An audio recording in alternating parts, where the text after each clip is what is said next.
Tuesday, October 17th is a regular meeting of the Los Angeles Board of Police Commissioners. Madam Secretary, please call the roll. Good morning. Let the record reflect Commissioners Sobroff, Johnson, Figueroa Villa, and McLean Hill are present, and we have a quorum. Okay.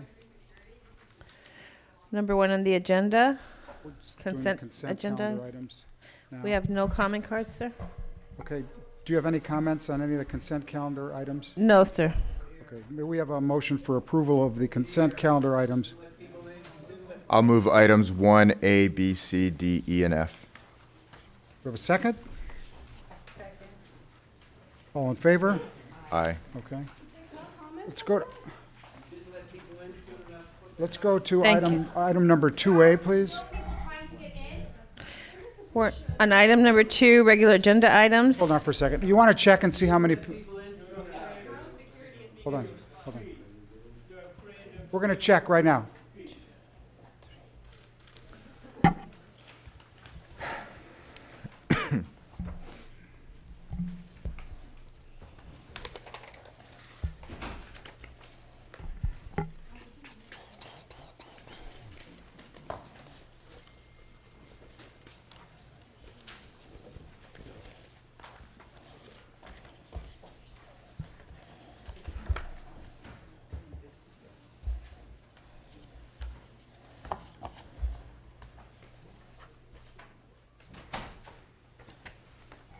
Is somebody out there checking on?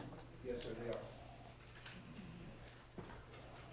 We have approximately 8 that are standing in line waiting to get in. Okay, so we'll wait for them. Let's see, on item 2A, are there any commissioner comments? Any public comments? We have none, sir. None. Do we have a motion for approval of item 2A?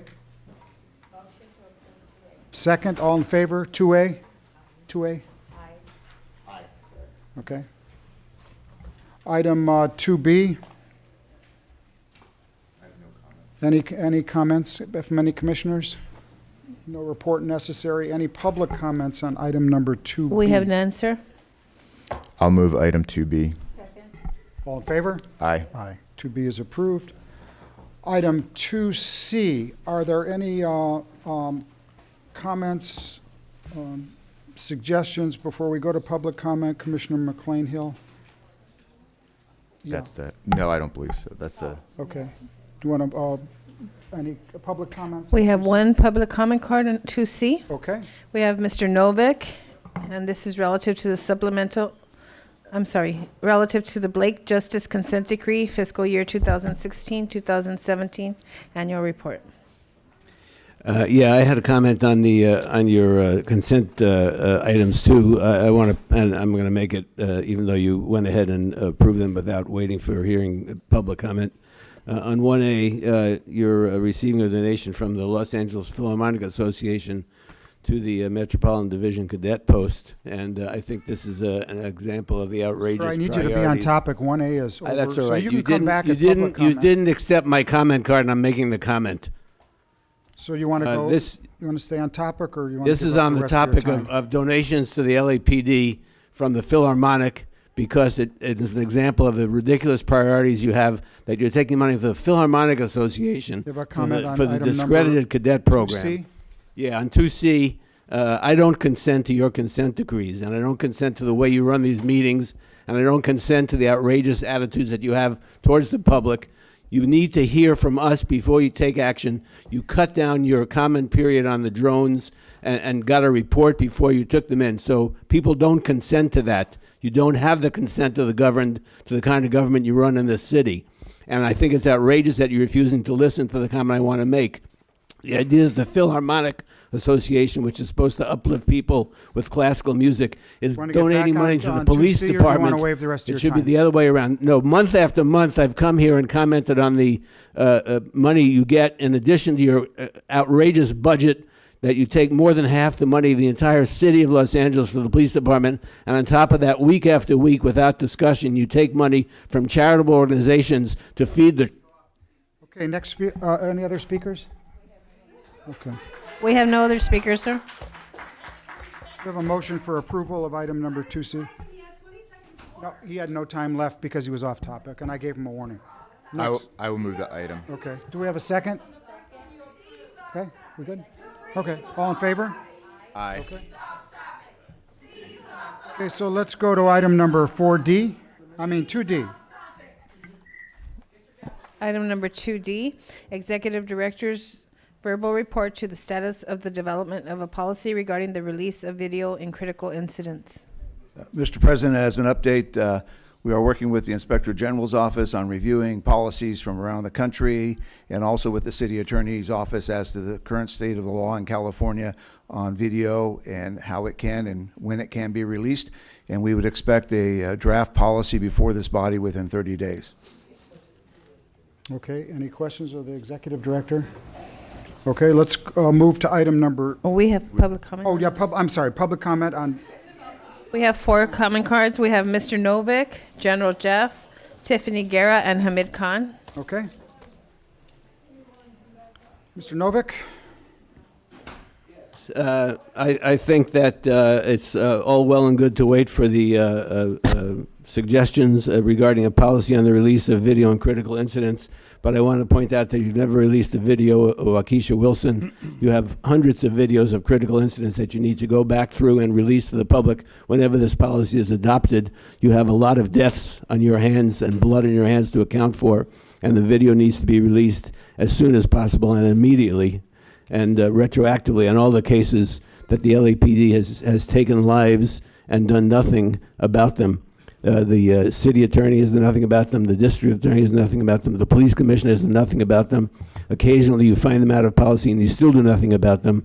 And if you have these videos, you have an archive of these videos going back for years on these incidents, and they need to be released immediately. General Jeff, please. Morning, sir. Morning, sir. Thank you.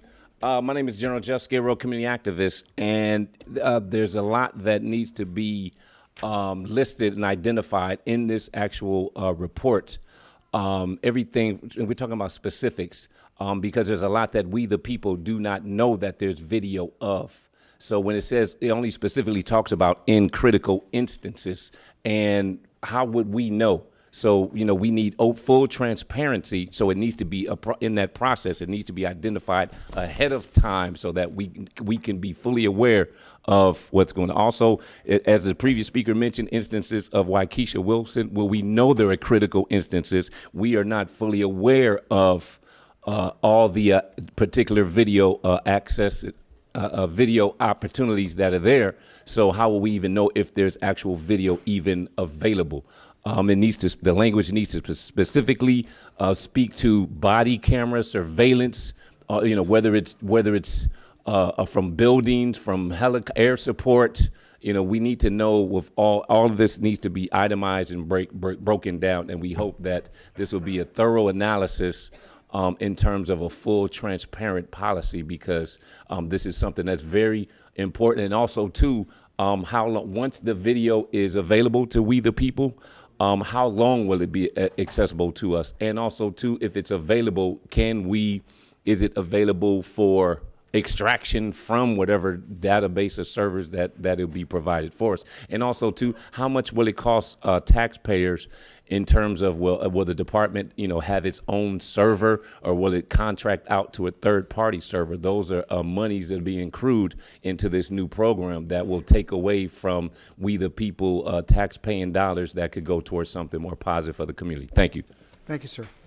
Thank you. Tiffany Guerra, please. Just to address some of the points you raised, all those comments and questions that you raised were very relevant to the drafting of the policy, and that's why we're taking our time to hopefully get it as close as possible to answering those questions. And much like the policy that is before us today related to the unmanned aerial devices, this policy will be presented for discussion.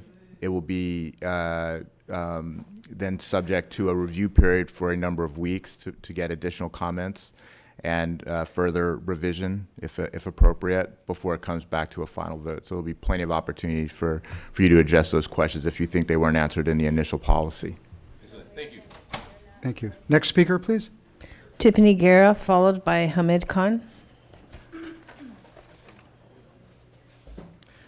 So I just wanted to raise up how this body camera initiative was an example of how when there's a project that needs funding that you think is important, Steve Soboroff, you'll step in to use your power and privilege and connections to LA's most wealthy philanthropic organizations to get that project funded.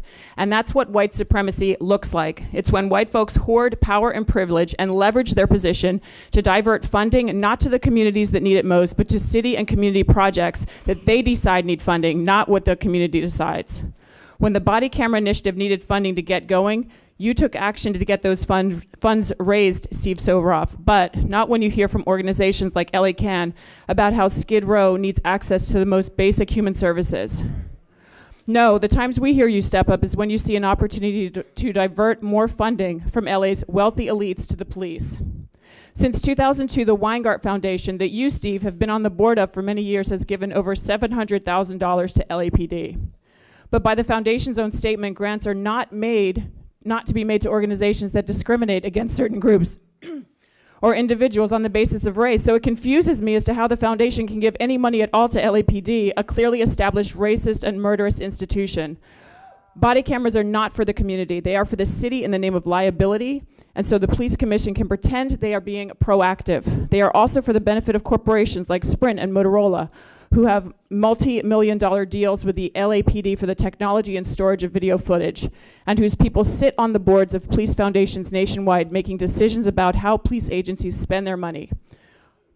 You could instead be giving that money to the community, but you are again choosing to fund the police. Hamid Khan. Thanks for your opinions. Mr. Khan? Before I make my comment, I just want to say that there's a lot of people still waiting to come in. So when 2E starts, we want to make sure that their public comment cards are accepted and not thrown out because... Go ahead, the Mr. comment Khan. has begun. So I want to lift this issue about the video release whole policy that is being undertaken. I think what's completely missing from the debate is the sheer expanse of what these technologies can do. We're speaking here about the body cameras and talking about... Sir, I can't hear you. Will you speak into the microphone? We can't hear up here. Speaking about the body cameras and speaking about the release of a video, but what's not being discussed, how body cameras are now increasingly being incorporated with real-time facial recognition, with biometrics technology, with artificial intelligence, and various other forms of technology. So when we talk about video release, what does that really mean? Does that mean that just a passing by video will be released? All the data that's all going to be collected as a result of these surveillance devices, which are going to be on cops 24/7, is that going to be released or not? Right? And we completely reject the use of body cameras. Temple University has come out with a whole study saying that police killings have gone up since body cameras have been instituted. And this is what is going on. Body cameras are being used over the last 3 years in the United States. Every 7 hours and 14 minutes, somebody is being killed by law enforcement in the United States. LAPD always just launches this in Skid Row, which is the most contained area anywhere in the city of Los Angeles. That is an occupied territory. That is where they use them as a laboratory to try these technologies. So let's not get fooled about the release of video. Let's be very clear that it's not only about the video, which is a minuscule amount. It's about gathering of the data. It's about stalking of our people. It's about tracing and tracking and monitor and going after those people. Thank you. And the final speaker, Gilbert Salcedo. Is this the last speaker in this? Yes, sir. Okay. Morning, sir. Good morning. I'm Gilbert Salcedo, co-president of the National Lawyers Guild here in Los Angeles. I'm really confounded why we're even discussing the issue of when these cameras or when this video should be released. This body cameras and the video that's taken by police is taken on behalf of the community. We're funding, the taxpayers are funding for this to happen. It is public information. It should be released upon request. You are taking video on a public space, which is not private information. If the police is able to do it without a warrant, the public has a right to have access to that. It's not the police who should be determining when and if they release it. I think we're in a democracy. It should be released upon request. It is if the purpose of having body cameras is to have transparency and to earn the trust of the community, then there should be a transparent process. It shouldn't be the police to be editing and just picking what they release and what they don't release. So I'm really outraged that we're even discussing this issue. It should be a no-brainer. Anything that's been videotaped in a public space by the police to have accountability and to have transparency should be released to the public upon request. Thank you, sir. We'll move to item number E, and Chief Grimala. Okay, item number 2E, Department's report dated October 13, 2017, relative to the proposed Small Unmanned Aerial System, SUAS deployment guidelines. And I would like to acknowledge the work of Commissioner Goldsmith, Commissioner Johnson on this project, and I'd like Commissioner Johnson to lead the discussion with you. Absolutely. Good morning, Commissioners. Good morning, Chief Beck, Mr. T-Fank, Mr. Sibley. Thank you for allowing me to return after October 3rd's presentation on the proposed guidelines and pilot program. The goal for the department still remains the deployment upon approval of an unmanned aerial system to improve both officer and community safety, again, under very strict guidelines and continuous accountability. I'd like to give an overview of some of the outreach that has taken place since the last appearance here on October the 3rd. The guidelines were posted on that date, and we also have outreach to 60-plus media outlets, and that was through media relations sections. And we also made a specific outreach attempt in East Los Angeles and South Los Angeles to several publications, to include the Watts Times, the Sentinel, Our Times, and La Opinión. We also created a podcast to provide some further information in a condensed form with regard to what the pilot program would look like, and also hopefully addressing some of the continuing community concerns. A Just the Facts video was created by our media PIO, and I believe it has been posted. And again, it goes over an overview, a bullet list of some of the highlighted points of the proposed guidelines as well. In addition, we reached out to all 21 geographic areas, to their community police advisory boards, and to their webmasters in some cases, and we also provided them the link to the posting of the guidelines. With regard to some of the feedback that we've received, I'd like to give you a little bit of a summary. The concerns continued to be in the areas of privacy, also mission creep, and the belief that the department maybe would not be abiding by their own guidelines. Those were the specifics. With regard to specific changes requested or suggested to the guidelines, we did not see those. They were more general statements with regard to public trust related issues. Of the over 1,000 emails that we received, I'd like to give you just a brief breakdown of those. 135 were unique in opposition to the unmanned aerial system as proposed through the guidelines. And again, the summary of the information was privacy concerns, mission creep, and weaponization. That was the recurrent theme. Of the remaining approximately 1,000 emails, it appeared that they were auto-generated in some way. They were identical narratives, word for word. However, there were unrelated subject lines to those emails, some of them referencing student rights, some others health care, and Senate bills that were not from this particular area. We also had 9 emails that were in support of the program, saying that policy was sound. They were looking for the ability to assess it as the pilot took on more steam, and they were very, again, general in nature on their positive approach. In conclusion, we'd also like to keep the email address and of course the postal address available throughout the pilot period, because the whole point is continuous improvement on anything and everything that the department engages in, and the guidelines, of course, are no exception to that. That concludes my report. Commissioner Johnson? Thank you. Thank you. Oh, So- I would like to also say, I did omit, we received approximately 600 cards delivered here to the police headquarters building yesterday by the Stop LAPD Spying Coalition. There were a few remarks, maybe a line or two on each of the cards. They were not postmarked, and they basically said no to the drone program. Commissioner Johnson? Thank you. Yes. Well, first of all, I'd like to thank your work on this, Chief Grimala, Thank you. and the department.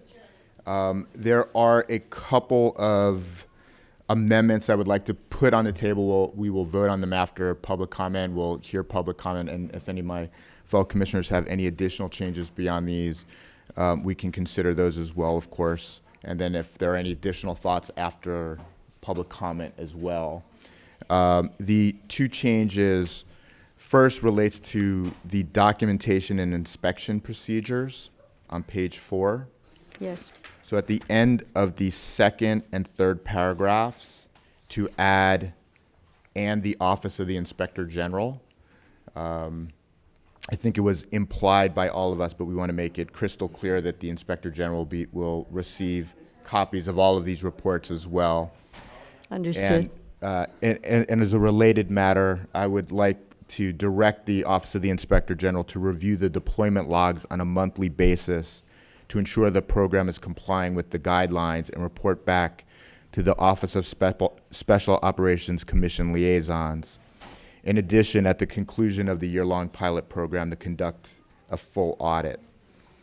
And then, so the second amendment, proposed amendment, is in the prohibited uses section, is to add a sentence at the end of that section that says, "An SUAS shall not be deployed with any facial recognition software."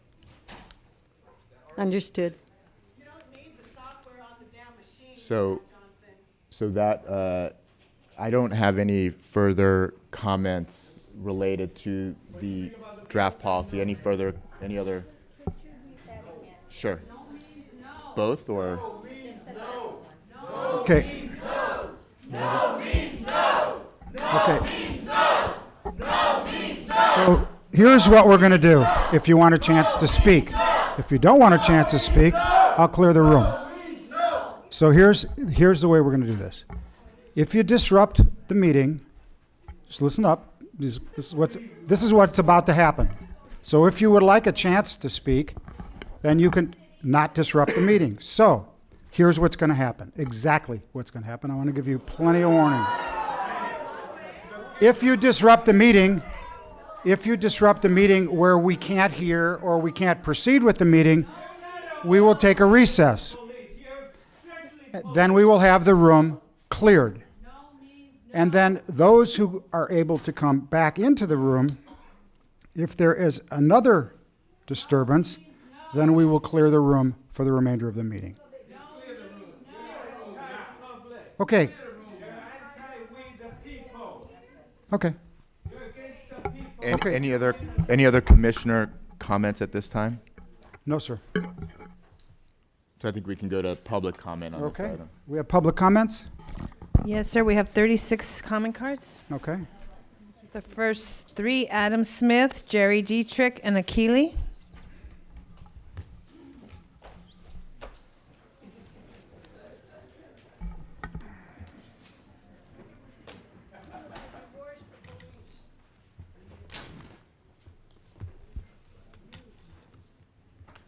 Morning, sir.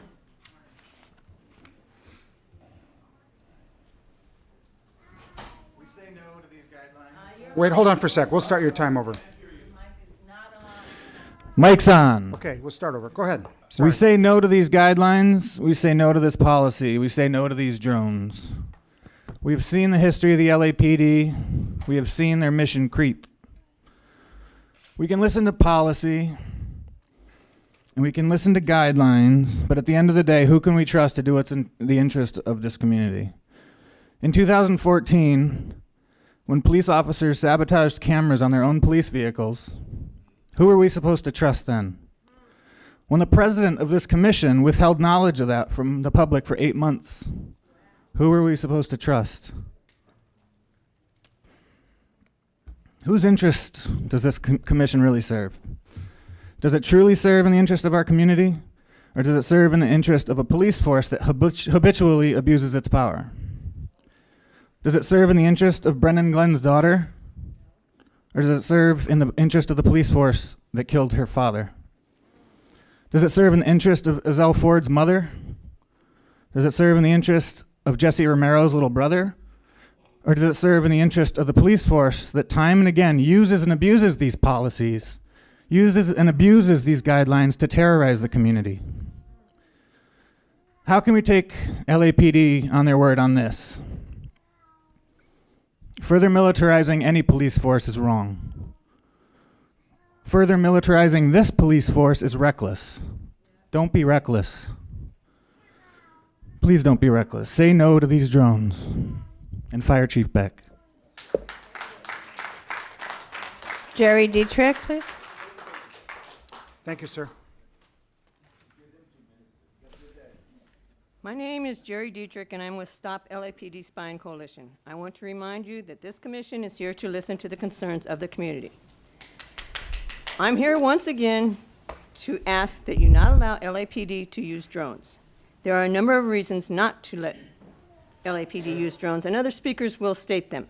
My main reason is that I do not trust LAPD. You obviously think you can trust them to meet the guidelines as proposed. I do not. In December of 2015, they told us that 1,356 allegations of bias policing, racial profiling is what I call it, but you guys call it bias policing, none were sustained. In other words, the LAPD did not trust that these 1,300 community members were telling the truth. I was taught that trust is a two-way street, that if you want to be trusted, you need to trust. Steve Soboroff himself is quoted as saying, quote, "Every complaint has to be taken seriously," unquote. Evidently, the LAPD does not agree. The approval rating of the LAPD has been declining. In 2009, 77% thought the police were honest. April 2016, 73%. November 2016, 69%. And April 2017, only 58%. At this rate, why would you trust the LAPD? Lastly, the least trustworthy group of cops is the SWAT members. This unit is the exact example of mission creep.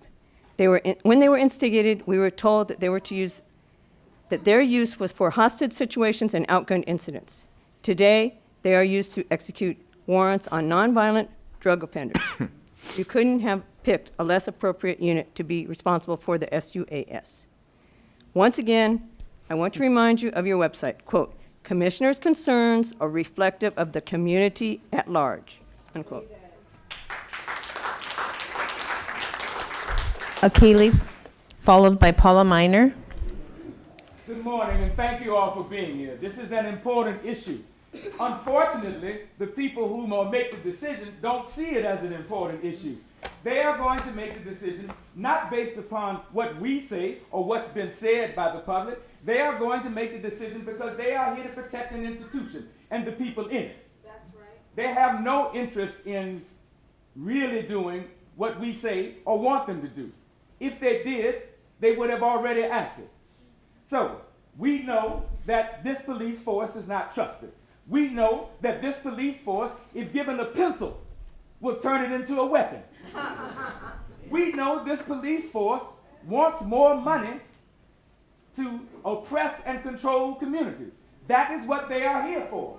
And if they get drones, they will ultimately turn them into weapons. Those weapons will be used against black and brown people, and we will die. That is what will happen. That is why we are here. That is why you have taken this time from the day. That is why you have said that this is important to you. So it is your presence here that is important. It is your presence here that makes a difference. It's your presence here that's meaningful. What they do will protect that institution. What you do will try to hold the institution accountable. Thank you.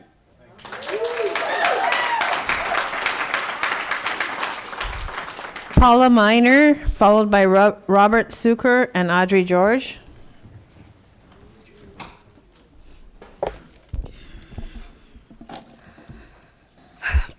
I agree with what my colleagues have said. As a member of Black Lives Matter, we stand against the use of drones, but we also stand against how this particular policy, the practices are being handled by this commission. Weeks ago, we saw that you ignored the community input. You had your hearings in those 4 areas, thinking that no one would question that. You know, you picked Van Nuys, Westwood, Atwater Village, and San Pedro, thinking that that would be the place where maybe you would find people who would say what you want them to say. In all of those hearings, no was the number 1 word. Then today we hear that you've gone out to media in various ethnic communities. And again, when the information comes back, if it doesn't say what you want to say, you just interpret it the way you want it to come across. You know, this commission is responsible. This commission is supposed to represent the civilians in this community. And as we continue to come here and observe your actions, you do not. You have a failure to carry out your purpose, which is to represent us. And we understand that all of you are political appointees of Mayor Garcetti, and you have to deal with those particular kinds of decisions. You consistently approve and rubber stamp all policies and practices put before you, whether they're harmful to the community or not, and also whether you understand them or not. You know, commissioners have clearly said, I don't understand many of these things, but they're approved. One of your commissioners even said 2 weeks ago, when we're going through discussion about input, when we finally approve this, as if to say, when we jump over the input. So again, we say no to drones, and we say no to how this commission responds. Next speaker, please. Robert Suker. Robert Suker. Good morning. My name is Robert Suker, and I'm a retired teacher with the Los Angeles Unified School District. I've been here on a number of occasions. I don't think there's been an occasion which is as important as this one, because I think that the decision that you make today is going to resonate not just in our community, but throughout the country. Los Angeles is a beacon for policy and decision-making. We understand the political climate that we're living in right now. There's no secret anymore. The gloves are off. And the question for me is, do I live in a community that wants to foster trust, wants to foster compassion and understanding, or am I entering into a science fiction nightmare? We know how dangerous the streets are, don't we? Because everybody has weapons in this country. We live on a weapon. You know, it's not enough for us to create weapons to contaminate the world. We are completely contaminated. I have tremendous compassion for the police. I'm sorry to say that. I would never become a police officer. It would just be way too frightening. The only way that we are going to address our serious problems as a community and as a nation is when we make the decision to stop killing each other, to take a step back, to actually decide to not just demilitarize the police, but to demilitarize our communities. We have got to change as human beings. And you are in a very crucial point today. I saw the Sheriff's Oversight Committee make this vote, and they made the right decision. I'm waiting for you to do the same, and if you don't, I'll be back again. Thank you. Audrey George. When is duck hunting season this year? When does that start? So, to no surprise, Matt has already told us that he's going to vote yes. Otherwise, why go into all of these different amendments? I want to talk to you about being on the right side of history and about your legacy. And the only way I can think of to really do that is to have you look into the future. If you approve this pilot program, this is how I see things. If you vote to approve the proposed guidelines for a pilot drone program, you are in effect approving the pilot program, authorizing the acquisition by LAPD of a drone, and giving your blessing to the use of drones in LA by LAPD. In the years to come, it is a given that all of our fears and predictions will have come to fruition. The LAPD will have bought more and more drones as its thirst to increase its inventory of the tools of militarization will know no bounds. The LAPD will have, at some time in the next few years, weaponized those drones. Civil court cases will force the LAPD to reveal that it had collected data on targeted neighborhoods unlawfully, used that data in a manner that caused harm to black and brown communities, and that the LAPD violated the human rights of already victimized communities and people. Audits will reveal that the LAPD failed to fully report on the scope of its use of drones. Studies will be conducted that will document the harm and trauma caused to young people terrorized by the force occupying their neighborhoods from above. The LAPD will still be the most murderous law enforcement agency in the country. We in LA will look back and see that the PC repeatedly over time approved one revision after another to the drone regulations. According to the LAPD, its authorization to use the drones in circumstances and for purposes prohibited by the original proposed policies. And time will show that the PC continued its rubber stamping of any Next speaker, please. The next four speakers, Karen Hilfman. Karen? Karen Hilfman, followed by Gilbert Salcedo, Megan Ortiz, and Trudy Goodwin. Okay. Can we ask like three or four people to line up at the same time, please? So we can not have so much time in between. If you'd like to. Okay. Can we have these four individuals? Karen Hilfman, Gilbert Salcedo, Megan Ortiz, and Trudy Goodwin. Ms. Hilfman? I sent a letter to the LA Times, but I'm going to read it because you're really the intended audience. The Times editorial board blithely and naively dismissed the public's concern about the LAPD SWAT team's use of drones with even less of a conscience than you did at your October 3rd meeting. And yes, we should all be clear that it's the SWAT team that would be in charge of implementing the proposed drone pilot program. At least the commissioners acknowledge that somewhere between 93 and 97% of community feedback opposed the LAPD's use of drones.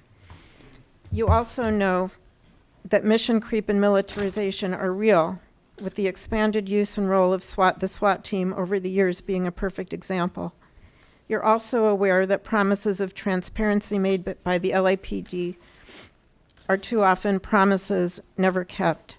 So while the Times editorial board, as an independent body, has every right and prerogative to express its opinion, the police commission is in a different position.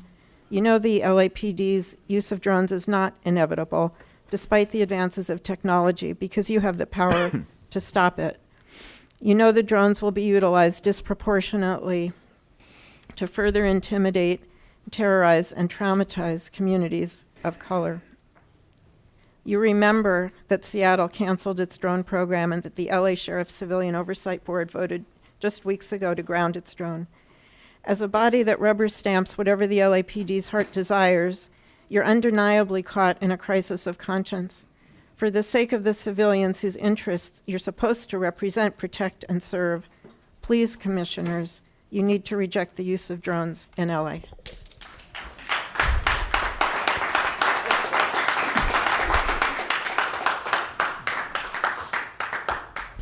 Good morning, Gilbert Salcedo, co-president of the National Lawyers Guild. I adamantly oppose the use of drones by our police department. This technology was designed for war zones, and I hope that the LAPD is not at war with the community it's supposed to be serving and protecting.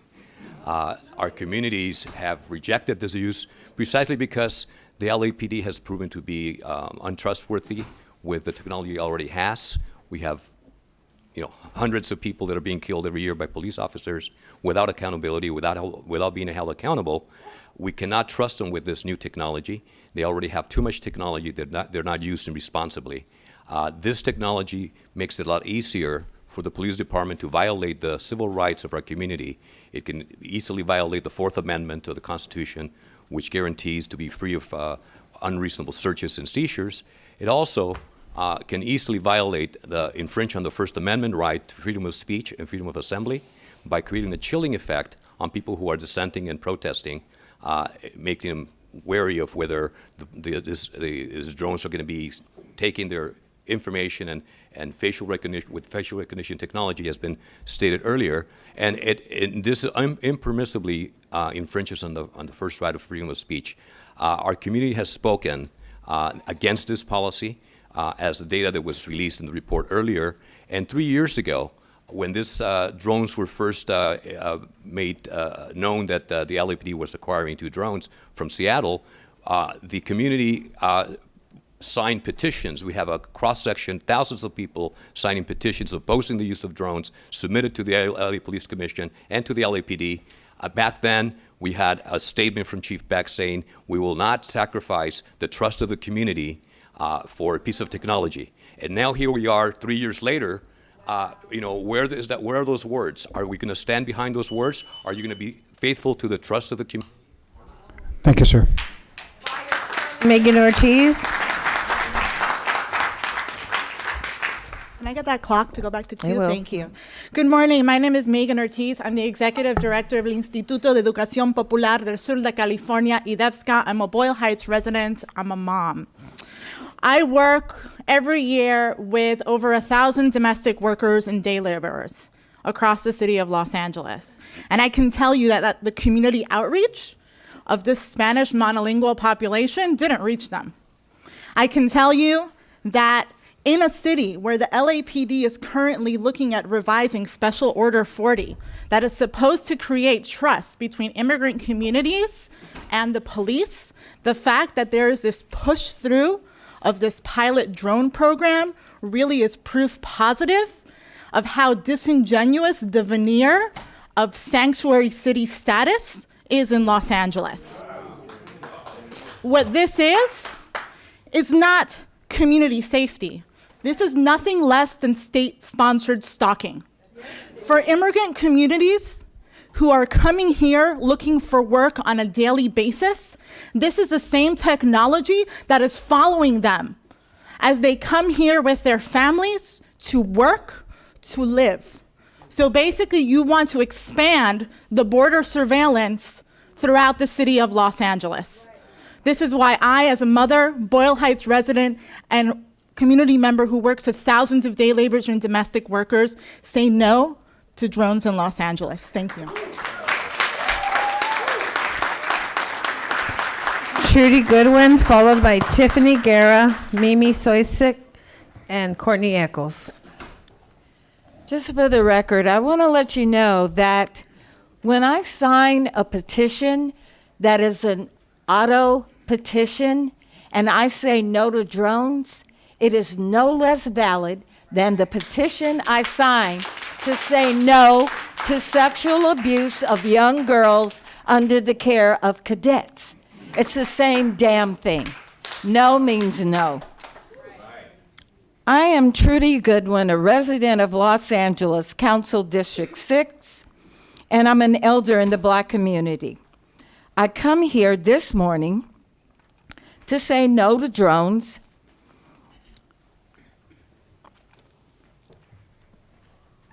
and to let you know how important this is when I have been a witness to the devastation and oppressive policing by LAPD.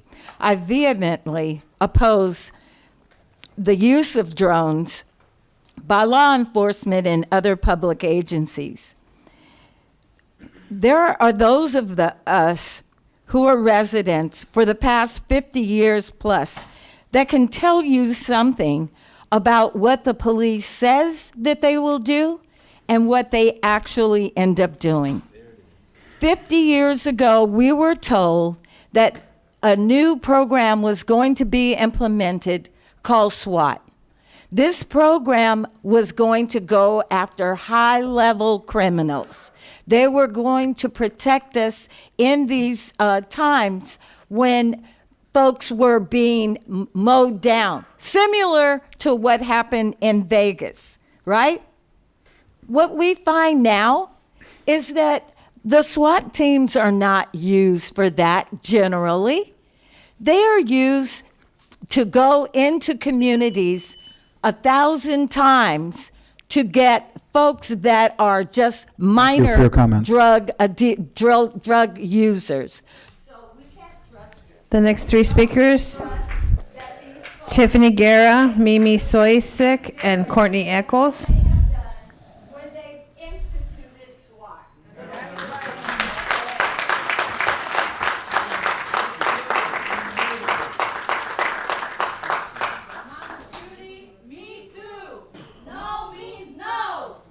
That's right. Me too. No means no. You can start the clock. Can you reset the clock, please? No. You can't reset the clock for 10 seconds. Take your time. We listen. Okay, let's start the clock again.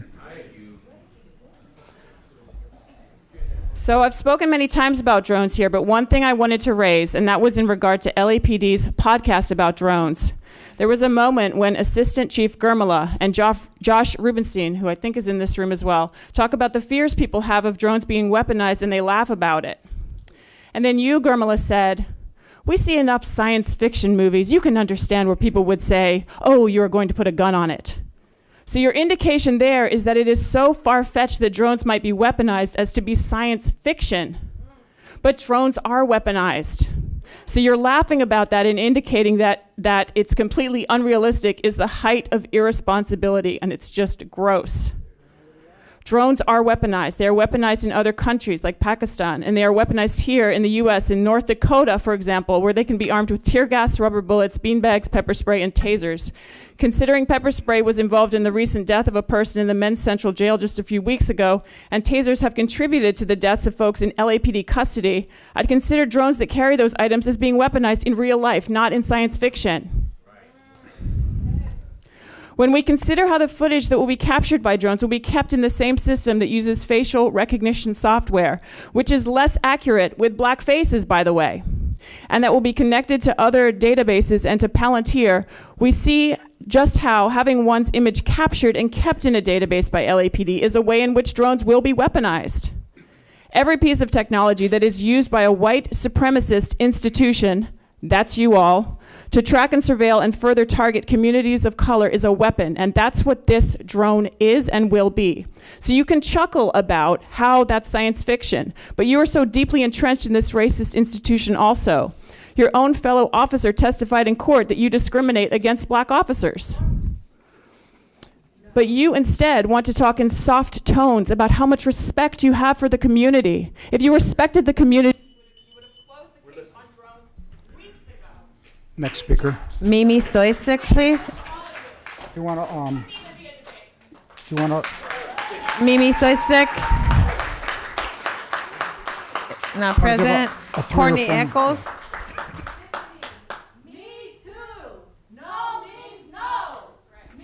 do you want to name three more so we Three can? more. I have Mimi Soisik, Courtney Eccles, Hamid Khan, Jamie Garcia, and Mr. Novick. Okay. The first thing I'd like to say is that the use of drones by law enforcement is racist and oppressive as hell, and you know that. And if you choose to vote yes to the use of drones by law enforcement, you are in a very transparent way strengthening white supremacy in this country. There's no question about this. Now, while we can say that law enforcement is racist simply because it's law enforcement, and that's true, this is still totally unacceptable. So because you know this is a racist policy, I'm sure that you see the public's response to, the rise of this alt-right Nazi, neo-Nazi bullshit. I think you can reasonably expect that the public is going to have a similar kind of response to you, because you'll have been very, very clear. I don't think you've heard one single person here today from the community who has supported this policy. Not one. So if you vote yes, you will have rejected those voices. You will have voted yes in favor of a white supremacist policy. And you will have so clearly, as if you haven't already, you will have so clearly declared war on the oppressed communities of this city. So do the right thing. Listen to what these people said. Do your frickin' job and vote no. Thank you. Courtney Eccles.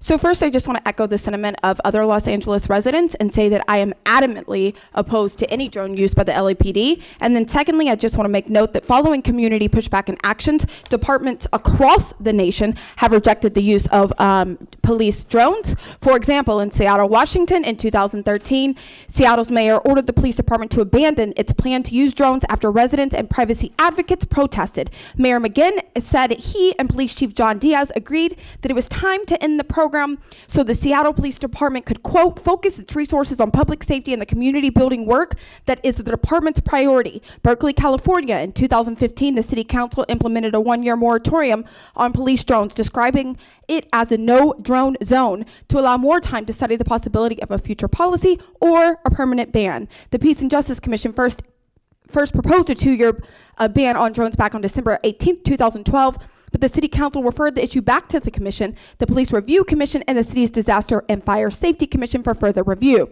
The push for drones may have been a reaction to the protest at Berkeley in January 2015. In 2016, the moratorium was extended for another year following a vote by the City Council because, quote, drones continue to pose serious risks for health and safety to residents and visitors, end quote. The moratorium ended in 2017 without the City Council pursuing or creating any formal policy on drones. Austin, Texas. Austin PD was on the verge of leasing an unmanned aerial vehicle to assist in surveillance when Chief Art Acevedo squelched the idea on June 28, 2012, stating they had gotten ahead of themselves, and he put a stop to it because of security concerns about outsiders hacking the handheld computers that control the drones. Concerns from the community contributed to this decision, said Ken Cassidy, president of the Austin Police Union. Quote, we didn't feel like the council or community supported it, so it got dropped. Some were afraid the officers would abuse it in spying. Added Acevedo, I didn't see the value. I didn't see the need. There's a liability there for peacetime use in an urban environment. He also acknowledged the public relations and emotional aspect of We want to call the next speaker, please. Hamid Khan, Jamie Garcia, Garcia. and Mr. Novick.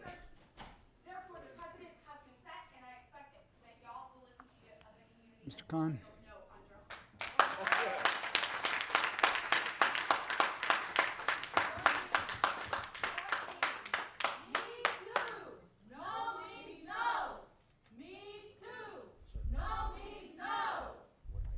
And no means no.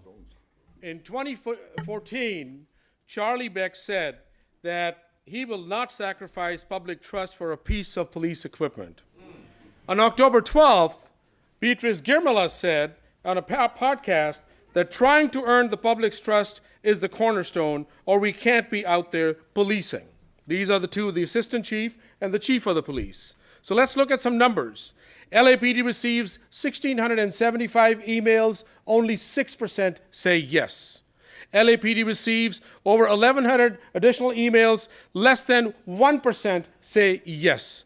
LAPD receives 646 postal cards, all of them saying no. LAPD receives 3,600 petition signatures from the Stop LAPD Spying Coalition saying no. LAPD receives 1,900 petition signatures from the ACLU, all saying no. Over 200 surveys, town halls, focus groups, everybody unanimously saying no. And then they have an example that right now the program has not even started. The Sheriff's Civilian Oversight Commission, after 9 months of the sheriff's operation, said no and demanded that they ground the drone. So where do we stand? Where do we stand with this thing? We stand with no means no, because what is happening is that this is clearly indicative of what the Los Angeles Police Commission's failure is all about. This is clearly an indication that how they are a shock absorber for the system. And right now what they're doing is they're absorbing the shock of people's anger. They're absorbing the shock of people's rejection. They're absorbing the shock of years and years of trauma that communities have faced, right? And this is what they're going to do. Are we going to let them do that? No! Absolutely no, because people in Seattle rose up, people in Seattle rejected this thing, and that's why they got those drones. So we're going to say no to these drones. No! Jamie Garcia, please.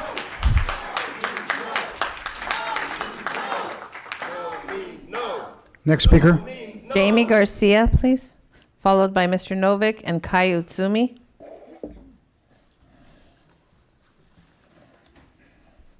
So I'm going to divert my attention for a moment, particularly to you, Gurmala. But first I'm going to say is that we say no to drones. We don't want them. You guys know this. You guys known it for a very long time. But I want to talk about this podcast that you had. I didn't even get a chance to finish listening to the entire podcast because at one point you completely disgusted me. You absolutely disgusted me as an individual, and I realized how out of touch with reality you are. You basically stated that there are encounters that people have with law enforcement that have not gone well. Encounters, many that you have seen that have not gone as LAPD has stated they should have gone. You know what these counters are? They're murders, they're killings, they're deaths, they're little boys being shot down. They're not fucking encounters. You are not in touch with reality. You are murdering people. That's what you're doing. And if you don't have the guts to speak the words, then get the fuck out. Because I can't believe you called it an encounter. So I'm going to revert my attention to you guys. So this is who we have giving the report about what drones are. And I'm just so upset. I can't even look at her anymore. But what are you guys? What is your purpose? Your purpose is to be here to hear what the community is saying. Shane is not even here. And I'm not surprised that she's not here. You all should be ashamed that she's not here because she left y'all hanging. She doesn't know what's going on anyways. She doesn't even know what the record management system is. I'm sure you know what it is. But she voted yes on it. And she publicly admitted that. So it doesn't even matter that she's here because she doesn't even know what's going on. Cynthia McLean Hill, you've come to us before asking us about surveillance, asking us what we think about it. And we've told you. We've handed out you reports. We've shown you petitions. You know what we think. You know what we want. Matt Johnson, you're an entertainment lawyer. We don't expect any more from you. You can't even look at people while they're speaking. And Steve Soboroff, you haven't even paid attention here long enough to tell people to sit down and stop talking. Okay. You can sit down and stop talking. Next speaker. Mr. Novick.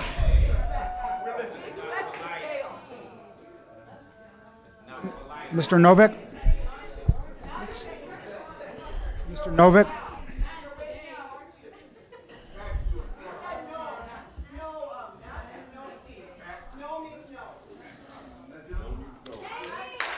Miss.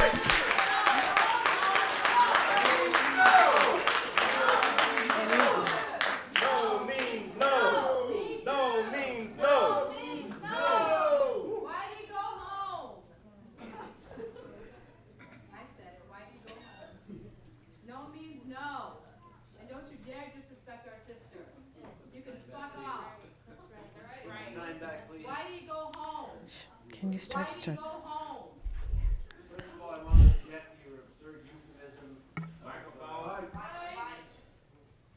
I want to object to your absurd euphemism of a small unmanned aerial system. A drone by any other name smells as rotten, and the euphemism doesn't cover up the crimes that you're committing.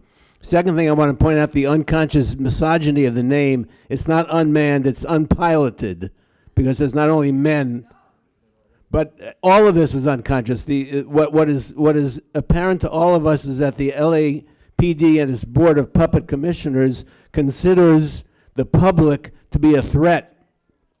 And the idea of drones is predicated on seeing the police department as a counterinsurgency military agency designed to neutralize the threat that the public represents to the interests that run this city. So that's what you're approving if you approve this. I want to point out to you the parallel between what you're doing and what was done by the Christian fundamentalist right wing.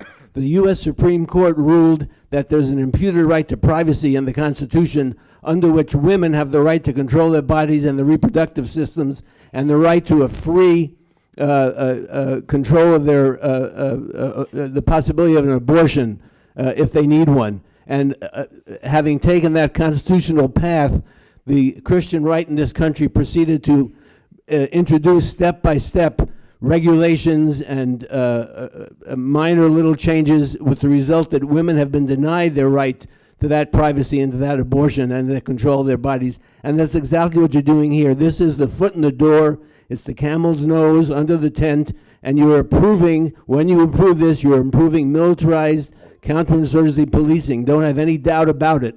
You're approving the idea that any person in this room is an enemy. The same way you treat us when we walk in the building, the same way you treat us when we sit in this room, is the way you're voting to have every person in this city treated by the LAPD. So I urge you to vote no and have the conscience of a decent human being and realize what you're doing. Kai Utsumi, followed by Gail Burns, Jean-Claude Edualino, and James Lafferty. No drones to LAPD. The reason so many people, black people, unarmed black people and brown people were killed by the LAPD in the last, it's historical, but we've been coming here for years protesting against specific killing, and this damn commission does nothing. No drones to LAPD because it's more weapons in the hands of LAPD. Surveillance is a form of weapon. And we know if surveillance weapon, the UAS or whatever that drone is approved, the next step is weaponized drone. We know that. No drone to LAPD. The guidelines is a method, the drones are a method of secret surveillance and more weapons in overly militarized LAPD. We need a police force that has no weapon. That would drastically change the nature of the murderous police department. That's what we need. And drones add to the weapon against poor communities of black and brown communities. Drones are more surveillance and weapons, and we know it's against black and brown communities. It's historical. It's against all people. But the focus of LAPD is against black and brown communities. So no drones, LA, quit following Trump's law and repressive, murderous, racist law and order. Gail Burns, please.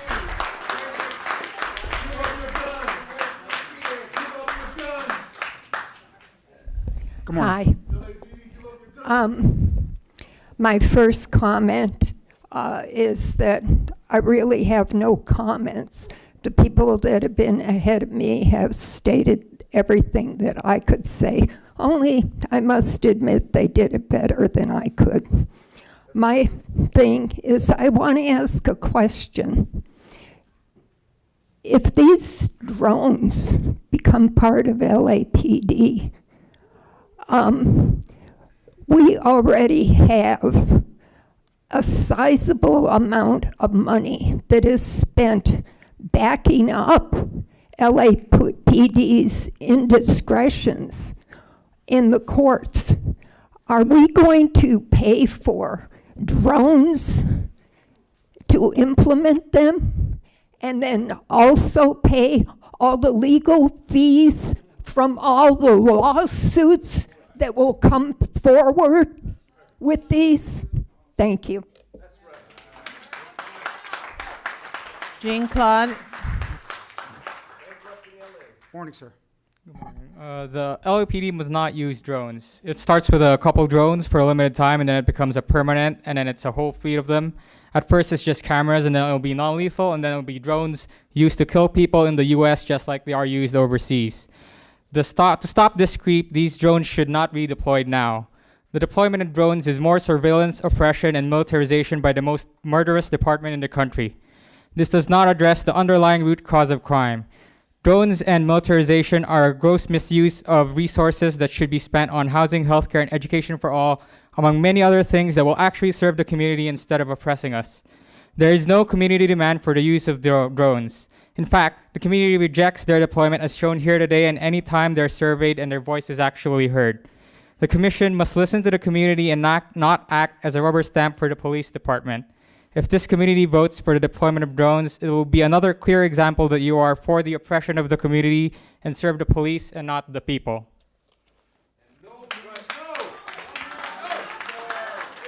We have James Lafferty, followed by Jed Perriott, Quasi Krumani.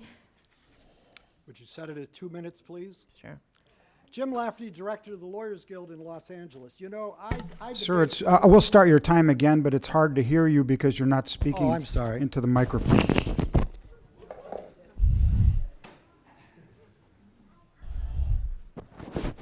Thank you, sir. Is that better? Yes. Jim Lafferty, director of the Lawyers Guild in Los Angeles. I always debate whether to even come to these things. And I always feel like I need a shower when I leave. I'm being very honest with you. And Chief, frankly, you ought to be insulted. You ought to try to you could maintain your integrity if you wouldn't associate with this group.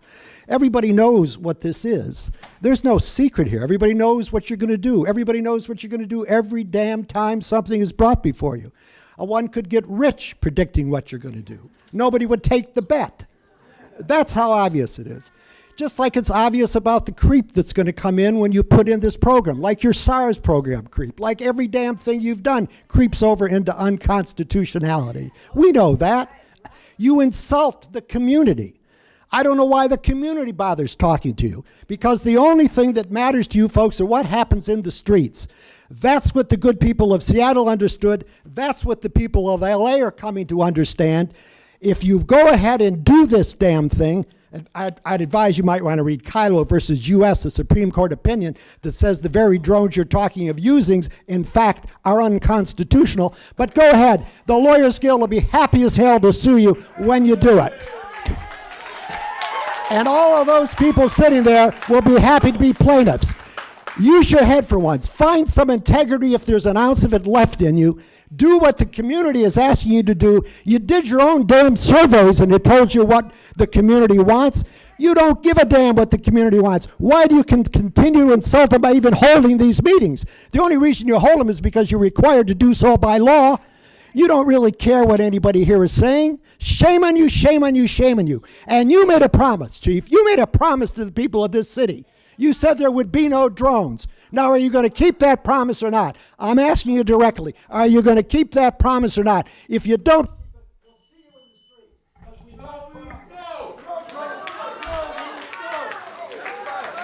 Thank you. The next speaker is Jed Perriott.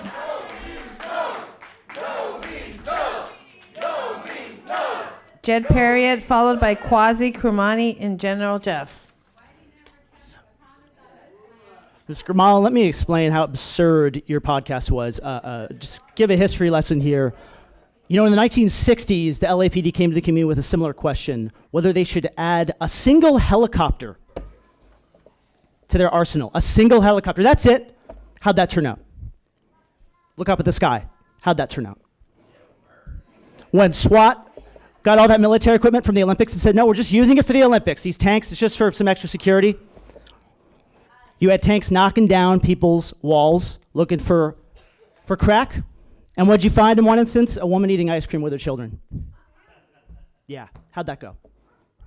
So you're going to normalize drones with this, right? And then next year you're going to ask for 5 more drones, and then 20 more, then they're going to get so small that we're not going to be able to see them. And they'll be flying all over collecting data, terrorizing people, And it's all part of this big plan these developers have in cahoots with the LAPD. This plan of urban cleansing. They want to take the city core and push out everyone that's low income and black and brown and make way for developers to come and build stadiums and luxury apartments, right? That's what's going on here. And think about the children, Cynthia. Think about the children that are born today. They're going to look up at the blue sky. And I mentioned this last week, and I have to say it again. They're going to look up at the blue sky and think that's drone weather. Is that the future you want for LA? Is that a future that sounds good to you? You want to be a part of that, Matt Johnson? You want to be a part of this decision that's going to create that environment of trauma? Yeah, of course Steve does. Yeah, he's a developer. So what do we do here? You know what? I don't know what to do, because it seems like, as always, you're not ever going to listen to us. You just work for the rich, white supremacists, developers, and billionaires of the city. And, you know, you're sellouts. It's wrong. No to drones, now and forever. No to drones.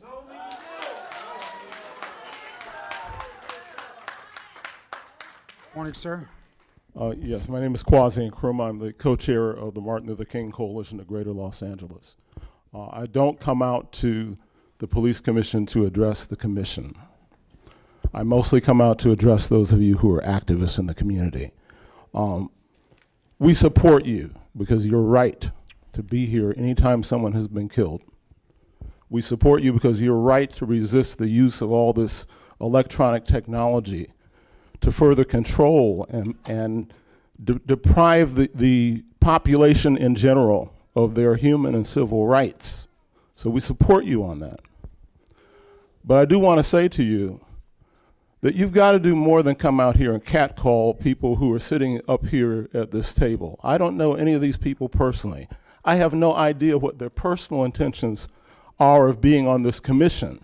What I do know is that the politicians in this town established this commission to be a civilian front for a military suppression of rights, which is the agenda in America and has been for many years now, because they know that they are depriving us more and more every day and every year of the basic necessities that we need to live decently in our communities, to maintain the rights that we're supposed to have legally and socially, and suppression.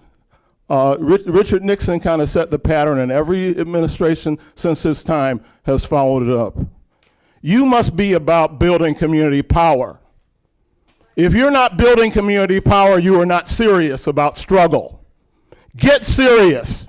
Get out there in the communities and start organizing our people to get rid of this commission. I have said this time and time again, and you will hear it from me every time you see me.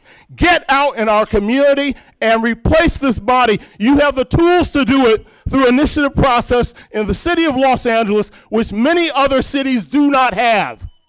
Don't come back 10 years later and say, oh my God, we should have used the power that we have. Next speaker, please. No more drones. Power to the people in our communities. Join us on Martin Luther King's birthday to end these killings. Want to call the next speaker? The next speaker is General Jeff, General Jeff, sir. followed by General Jeff, followed by Cynthia Anderson Barker, Martha Steinberg. Mr. Jeff, General Jeff. Thank you. General Jeff from Skid Row. Let's understand what this really is. At the bottom line, at the end of the day. Let's start his time again. Sorry. Okay, sir. Fresh clock. Don't rush me. Don't rush me. It's my mic. I'm serious. Okay. She wasn't rushing you, sir. All right. She was giving you more On time. me. I'm paranoid. I don't know. Folks running up on me. I don't know. I've been arrested up in this room many times. Okay, so we're going to start your time over, sir. Thank you. Good morning. My name is General Jeff from Skid Row. Obviously, this is a contentious issue. But at the end of the day, the bottom line is LAPD is like a little kid at Christmas time wanting new toys. Ooh, mommy, ooh, daddy, y'all gimme, I want. But they haven't truly justified. We heard the presentation. They haven't justified why they need this. If you approve this, that's basically saying that SWAT is is incapable of performing its duties with what the tools they have now. They need more. When was the last, I didn't hear in the presentation, when was the last time that SWAT failed its mission? I didn't hear that. How can you justify, oh, they need more? You're basically, by approving this, you would say SWAT needs more. They're ineffective and they need more. It's the same thing with LAPD. If they say that they're one of the best law enforcement agencies in America, if arguably the world, but they still need more. If anything, the budget is over $2 billion. They should be able to accomplish whatever they need to do with what they already have. So, there are 3 minorities on this board, and we, the people, have spoken. It's impossible for this to be a unanimous vote, and I'm insulted that Commissioner Goldsmith isn't even here, and this commission hasn't even bothered to give a legitimate reason to we the people why she's not here on such an important and contentious vote. Why is she not here? And let me remind this commission, you also have the option to table this matter till you have the full commission here, because we need full representation. Just a reminder. But we understand we the people do not want drones. Again, you have not solidified the just. What is the justification for it? It's SWAT failing that bad? Let's look at Skid Row. Carlos Ocana was on a billboard. SWAT came out, beanbags out. SWAT beanbagged him, and he hit his head on the concrete and busted his head wide open. Drones wouldn't have been used for that, but that man lost his life. We don't need.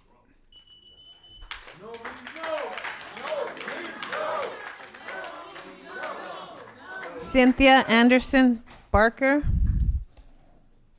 Let's start the clock again for Ms. Barker. Martha Steinberg. Oh, am I next? I'm Yes. sorry, I'm so deaf. I apologize. No, take your time.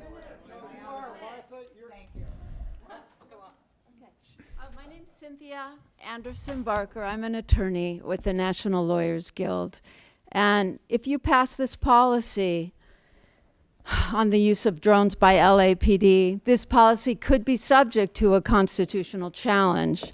And Jim talked about the case Kylo versus the United States. That was a 2001 Supreme Court case. And guess who was in the majority? It was Scalia. And that case basically held that infrared surveillance technology that was used to do a search into a home where some marijuana plants were growing, that search was illegal and unconstitutional, and here's why. And that directly applies to your use of drones. By obtaining sense-enhancing technology, which is the drone, any information regarding the home's interior that could have not otherwise been obtained without physical intrusion into a constitutionally protected area constitutes a search, a violation of the Fourth Amendment. So here's the problem. After reading your LAPD policy, it states that the drone shall not be deployed or used in violation of the law or Constitution. There are no specifics.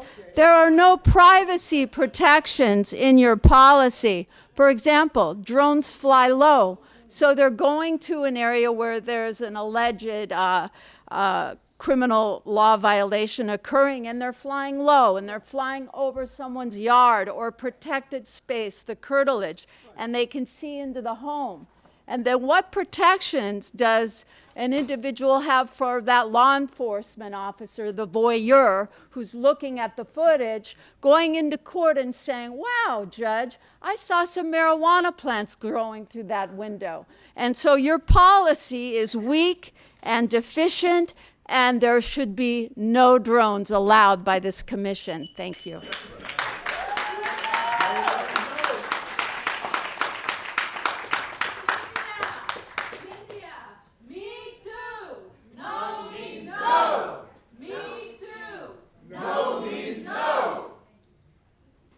Is the mic on?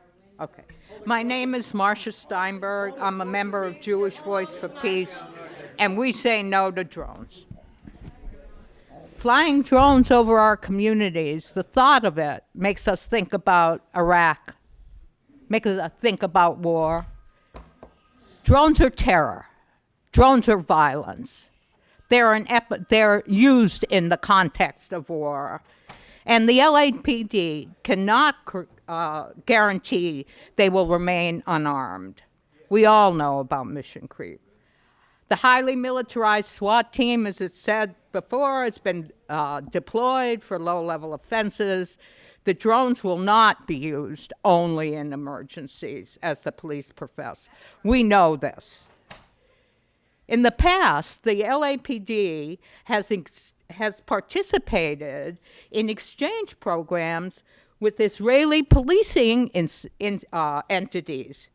Is military occupation, and I'm asking this very, very seriously, is that the model for policing in Los Angeles? Today, Trump and Netanyahu converge in these exchange programs that bring together police, ICE, Border Patrol, FBI, with soldiers, police, Border Patrol agents, etc., from Israel. It's a business. They sell each other this equipment. And we're saying, and police departments all over the country make these trips. This is what they're being taught. They're being taught occupation. So, the logic behind the occupation of Palestine, theoretically or maybe, and policing cannot be the same. This is impossible. This is not the United States. We cannot have this. We cannot have this as a model to occupy our communities. JVP rejects this law. Next speaker, please. Thank you, ma'am. Thank you. The next three speakers, please. Carol Francis, Liking, Melina Abdullah, and Miguel Guzman.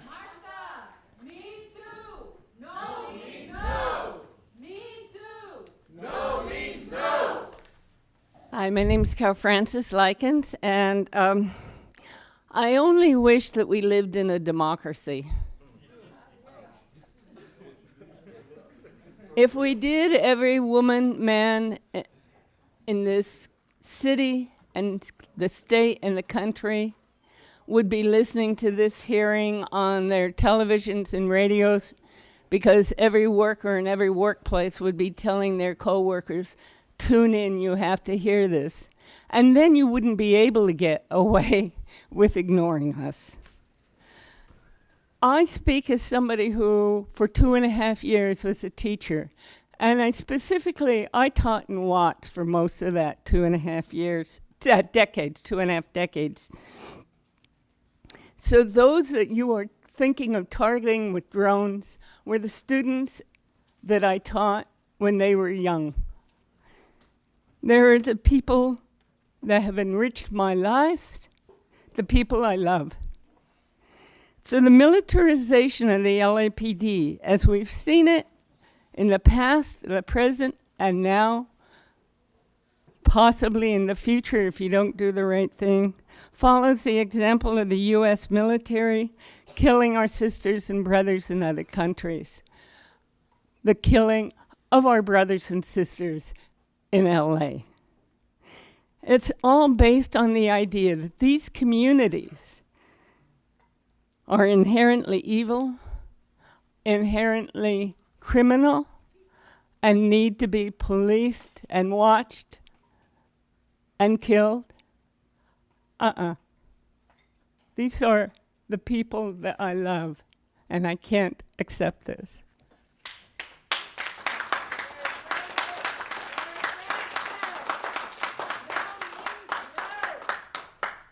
Sir, good morning. Good morning. Yeah, my name is Miguel Guzman, and talking about this is not America.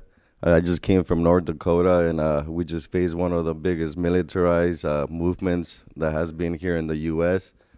I mean, we were peaceful and protecting the water, and then just the way that they had the drones and all these things that were happening over there is not the way to treat people. I mean, we had no weapons. Completely, you guys are trying to get technology as like if it's going to communicate with us. You guys are losing the essence in the police officers that you guys have on the streets. That they spend more times on donut shops or shooting ranges that they do talking to the community. I mean, I have been pulled to the side talking about, they removed my handcuffs, talking about, you a man? Show me how much of a man you are. Hit me, I'll give you the first hit. What kind of type of talk is that? Being in jail, it's just like the type of treatment, telling me that I wouldn't be talking like that if we were to be back in the days. Yeah, I mean, right now we have a little bit more system control over the situation, but you guys are losing the communication with another human being. Don't lose that. That's really like the essence of life. And if you don't concentrate in that, we really kind of lose the community. I mean, we have so many problems in our head that instead of like bringing us something that is going to cause a drama, talk to us. Do something that is really communicative with us. All these, when you guys did those community things in San Pedro and these other cities, you guys don't have the community. You don't know how to communicate to them. Learn that and be able to like move forward to being able to do this. And learn that we are saying no. And it's very clearly in Spanish and whatever language, no.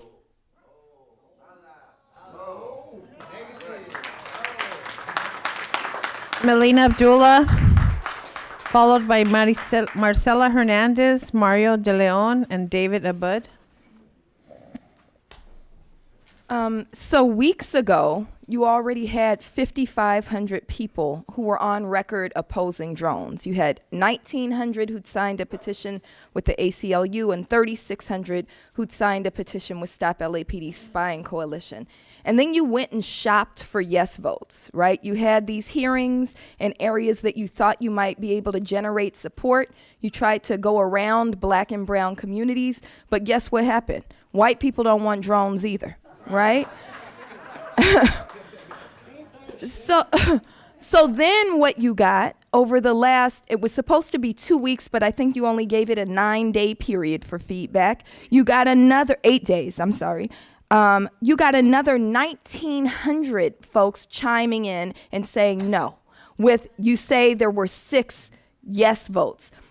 I don't even know how you could think how you couldn't rally up more yes votes than that. That's ridiculous. You couldn't even get your officers to chime in and say yes. And these are the numbers that you report, and we know how you report your numbers, right? So we're also not under any illusion. We know how you all are going to vote, with maybe one exception, right? We know how you're going to vote. And you know that you're supposed to be representing the people, but you won't. And the only reason, well, there's 2 possibilities why you won't. Either you think you know more than the people, and that's why Matt and Steve, and we can't even remember her names half the time because Sandra will never look at the people, right? Either you think you know more than us, either you think you don't have to be beholden to us, or your egos are getting in your way and you're behaving like the police who see us as enemy combatants. You act like because we oppose what it is you're trying to do, our voices don't have merit. And you're so desperate, like unpopular little boys, to get his favor, right? Going out and trying to work out with cops in the morning. Next speaker, please. Marcela Hernandez, please. Marcela Hernandez, please. And you think you don't have political consequences because you're appointed and we can't vote you out, but we can vote Garcetti out. And there are other consequences that you'll have to bear. We know where you work and we have The next speaker, next please. speaker. Marcela Hernandez. Marcela Hernandez. And you will bear some consequences for going against the people. Know that and believe that. We say no drones.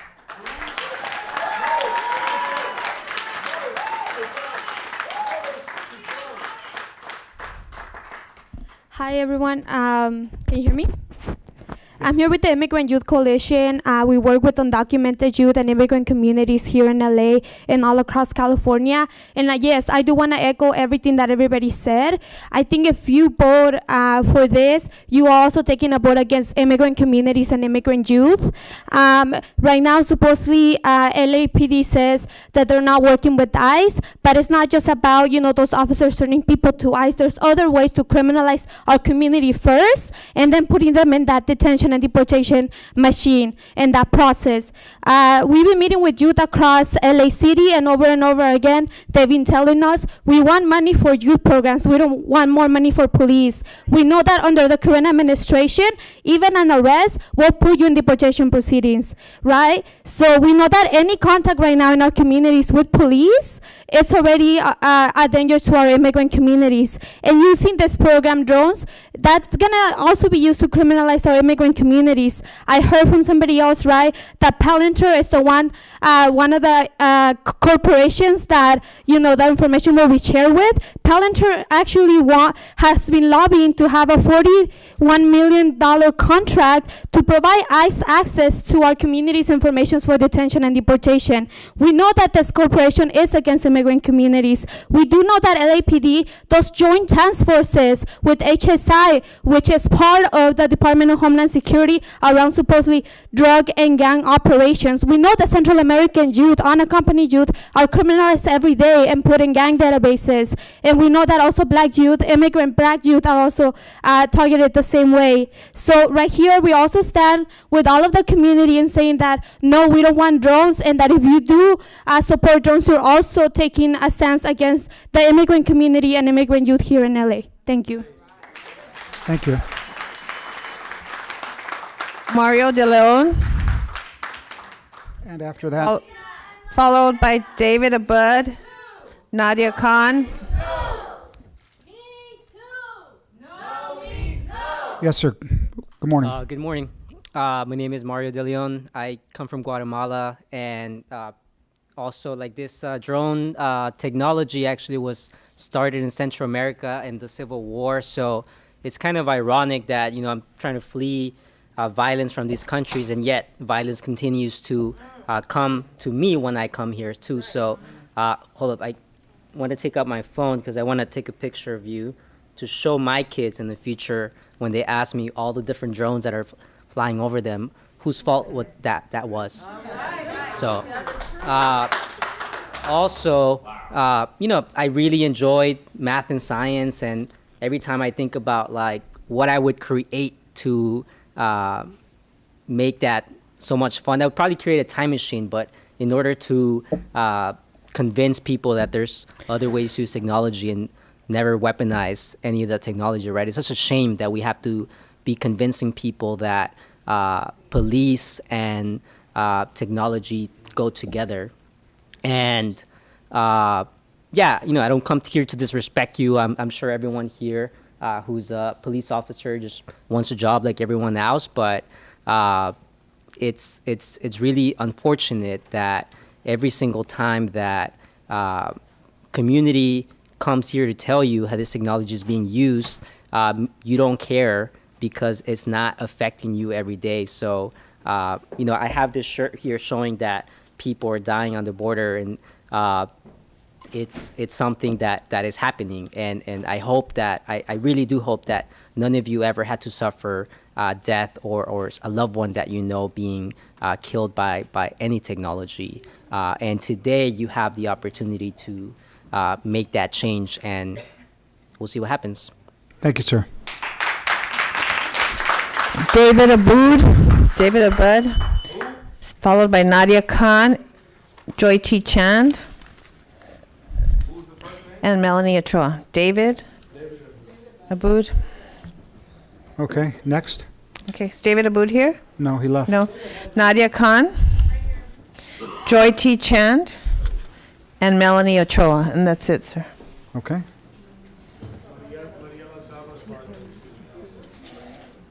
Oh. Let me see. Wow, I'm surprised that some of you are actually looking. I'm not surprised at how disrespectful you all are looking at your computers or papers when a lot of people are speaking. I'd really like to speak on just the level of aggression and anger we experienced even coming in here from the security up there, just grabbing our bags really hard, using sarcasm, looking down on us. So it's like, again, not surprised, but for us to think that those kind of people and the institution of the police need more weapons, y'all need some freaking anger management. I mean, the testosterone level was off the freaking roof in there. And that's frightening to think people like that, not only do they have guns, but then we're going to be putting drones. Yeah, so I think despite the fact, and just echoing some sentiments people shared, we're here not for you all. We're here for us. We're here to build our power and to put on record that you have been a sham. And so with your own little thing, thinking, oh yeah, we're giving the community a platform to speak, well, on record, you are going to be shown by all of these public comments and signatures and everything. So when people now and then people in the future look back, they'll realize what a sham the police commission is and was. So just so we go on record, the people have demanded no drones. We've been demanding no drones. We don't trust you with weapons. We don't trust you, period. So why the fuck would we trust you with drones? I'm just, working with youth and becoming a teacher, like, I'm really frightened. I'm frightened every day, and I'm more frightened just thinking of you all with the drones. So I just want to say no drones and fuck the police. You all don't deserve drones. You don't even deserve to exist. Nadia Khan. Okay.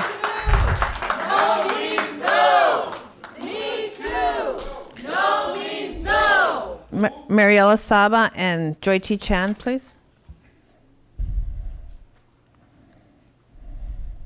Start the clock. 1, 2, 3, 4, 5, 6, 7, 8. Yes! You did it! Yes! You did it! Your turn. Cool. 1, 3, 4, 5, 6, 7, 8. I did it! I did it! Now, only on one foot, all the way back. I don't know if I can. Yes, you can. Come on, Nadia. 1, 2, 3, 4, 5, 6, 7, 8. It's your turn. 2, 3, 4, 5, 6, 7, 8.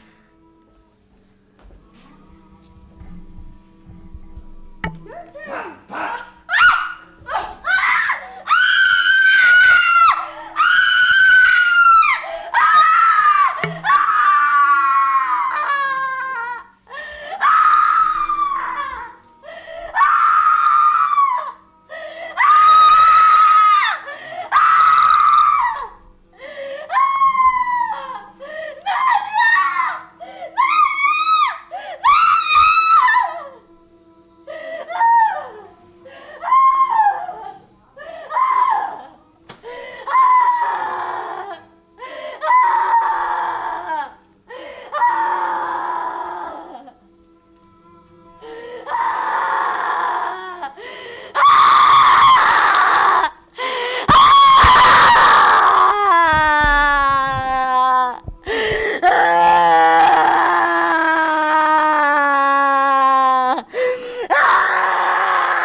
Next speaker, please.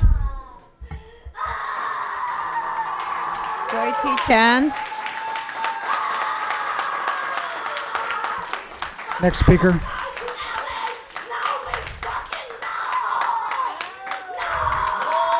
Next speaker, please. Melanie Ochoa, please. Okay, you're disrupting the meeting. Okay, we're going to take a recess. Next recess will be the end of the public comment. We'll clear the room, please.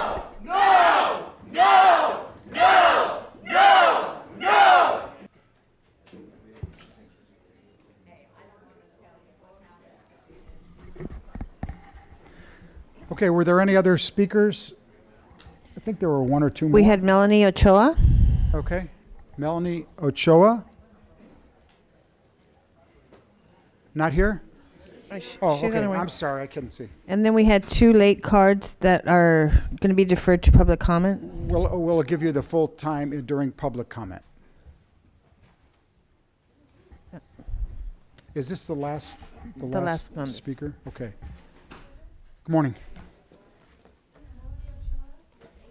Whoops, wait a second. Yeah. Okay, start again.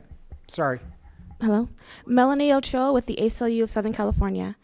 Once again, we implore the Commission to take seriously its role as an oversight body intended to be the public's voice in LAPD policy. Please listen to the public, which includes various communities and constituencies across Los Angeles that have all voiced a strong opposition to LAPD's drone policy. Please do not move forward with this program and risk further damaging the legitimacy of the Commission and the Department by removing any pretense that these bodies are attempting to be receptive and responsive to the public's concerns. By soliciting public opinion prior to the initiation of a drone program, the Commission has the opportunity to demonstrate its willingness to engage in a meaningful public process prior to adopting new surveillance technology. Do not squander that opportunity by revealing that this process was just a show without any real intent to listen to the public's input. Instead, consider the substantive and well-grounded concerns that the public has repeatedly raised, such as the potential for violations of privacy, expansion of the program to include surveillance of the public even absent any suspicion of criminal activity, as already occurs in other existing LAPD programs, the department's history of failing to discipline officers for violating policy, and the over-deployment of surveillance technology in communities of color.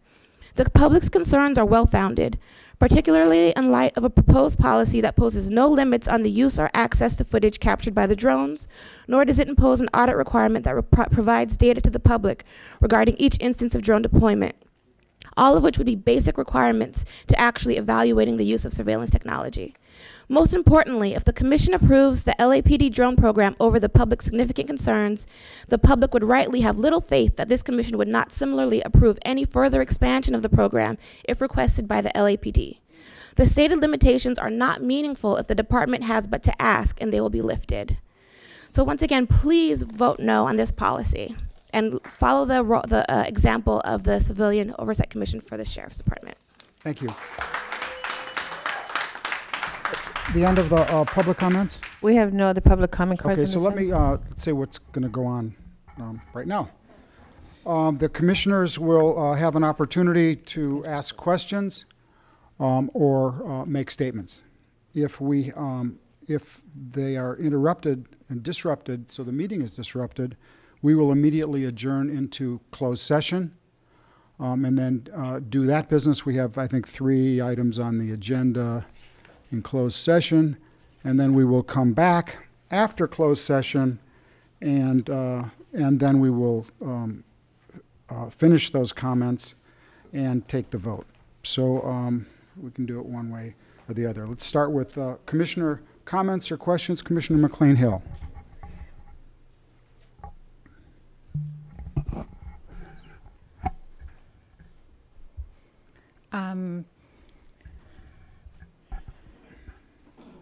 This is and has been a difficult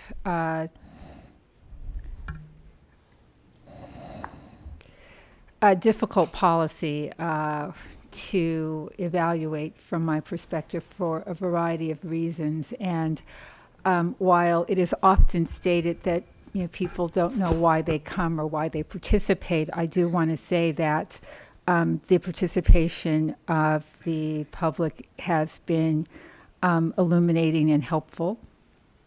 I also want to acknowledge the significant work that Commissioners Johnson and Commissioner Goldsmith, along with the department, have put forward in the drafting of these guidelines. It is clear on the face of the guidelines that they have sought to address many of the concerns that have been raised over the course of not just the last several weeks or couple months now, but the last several years. So I think that is important to acknowledge, as is the process. For me in particular, I have appreciated the opportunity to see the draft guidelines, have it aired for a meeting, to have several weeks to both consider them and to consider additional comments from the public, and then to come back and to address them again. This is not has not been the practice, at least during my tenure on the commission, with respect to other significant items. So this has been incredibly helpful from my perspective, and I appreciate the commission's adoption of this process.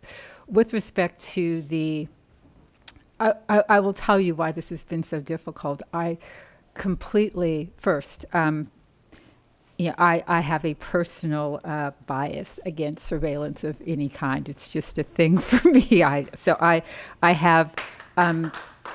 very attuned to concerns regarding surveillance.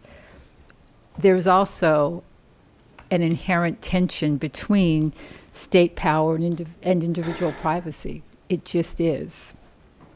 And it's something, and it's something that we are all forced to grapple with, and those of us that are in decision-making capacities, do it in public and have to be accountable. There are a number of comments that were made that I want to address. One is with respect to mission creep. I appreciate that concern and think it's real. Around accountability, this commission's accountable for mission creep, as is its attorney general. That's where the buck stops around that.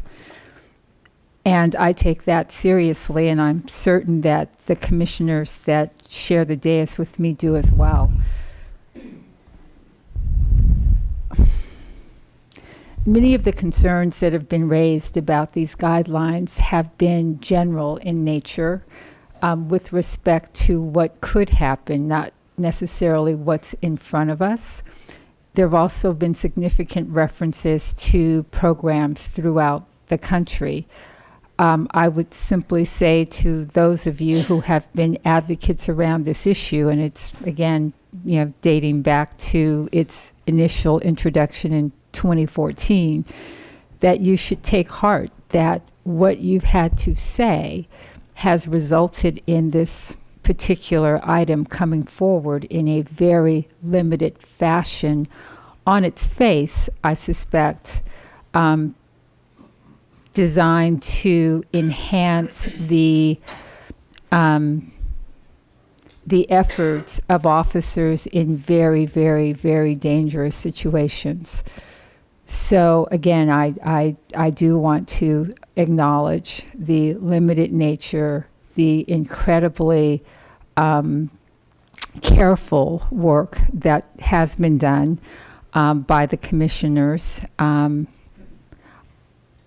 That said, my concern or objection to the policy was, and I have to say that I have changed my view many times over the last few weeks. My concern goes back to the original comment, an observation made by the chief in 2014 with respect to public trust and the value of this new technology and how those two things weigh against one another. I am curious as to what has changed in the last 3 years that would cause the department to choose this moment to move forward.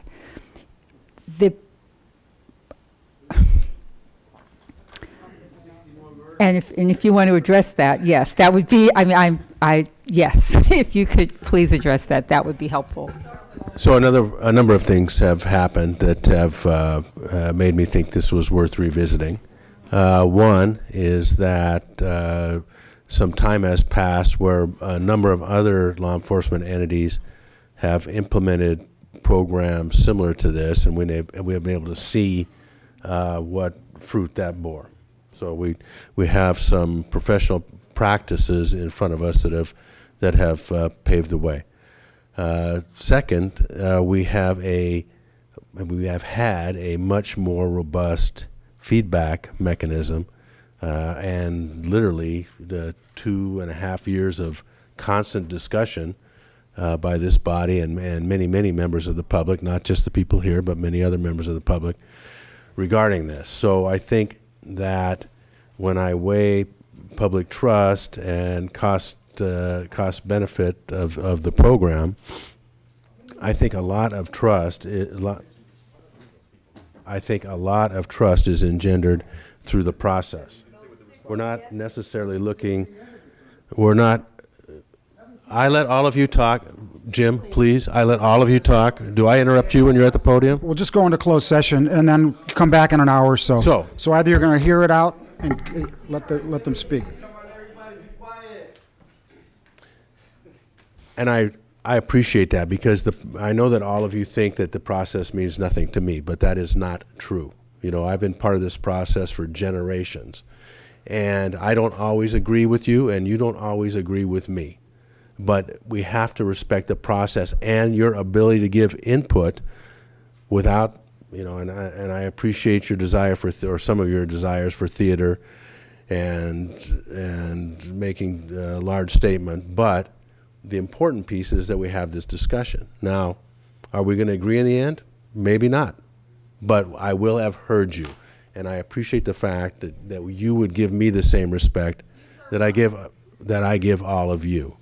So, having said that, I think we've had a discussion. I think the process has thoroughly, I don't know that I want to use the word worked, but thoroughly been employed as best as human beings can do it. And we have come to a point where the commission, which is not an agent of me, which is not an agent of the Los Angeles Police Department, will make a decision on this, and I will abide by that decision. Thank you. A couple things more. I appreciate the continued refinement of the guidelines that have been put forward by Commissioner Johnson. I do have a question regarding the facial recognition software. And this is just because I don't understand all of the technology and how things are used, etc. But is there a connection, or can we be confident that there will not be, through the use of the drone program that is currently being contemplated, the capacity to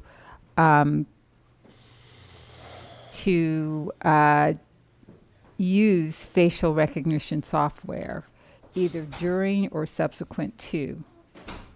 Well, the question isn't, I don't think the question is whether there's any capacity. There obviously is capacity, but whether we will do it. And the answer is if the commission puts in the policy, which I think that you would, that we are not to use it, we will not use it. Simple as that. But you're not an honest person if you can see that because you said something different. Well, no. I just, again, well, of course, you know what, and I don't want to argue with anybody. I mean, we're just, I think that, and I, you know,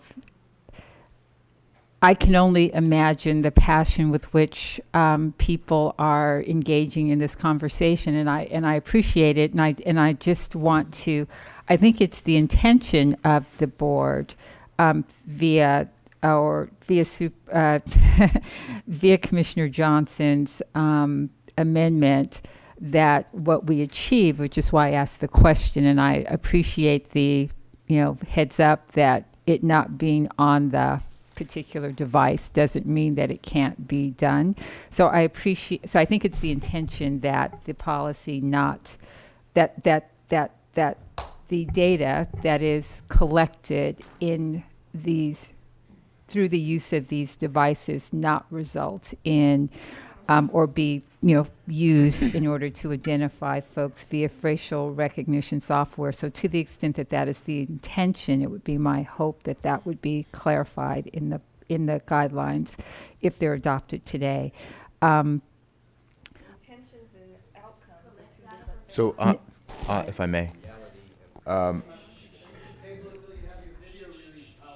So the intention with respect to the use and retention of video recordings from the footage from our UAS program is to match our digital in-car video and body cameras. The footage that's captured through this program will be a tiny percentage of the footage that the LAPD is capturing overall when you factor in the hundreds and hundreds of hours that will be captured through body cameras and digital in-car video. So perhaps under the video recording section, we can add a sentence, and I'll think about the exact wording, but that essentially says that the retention and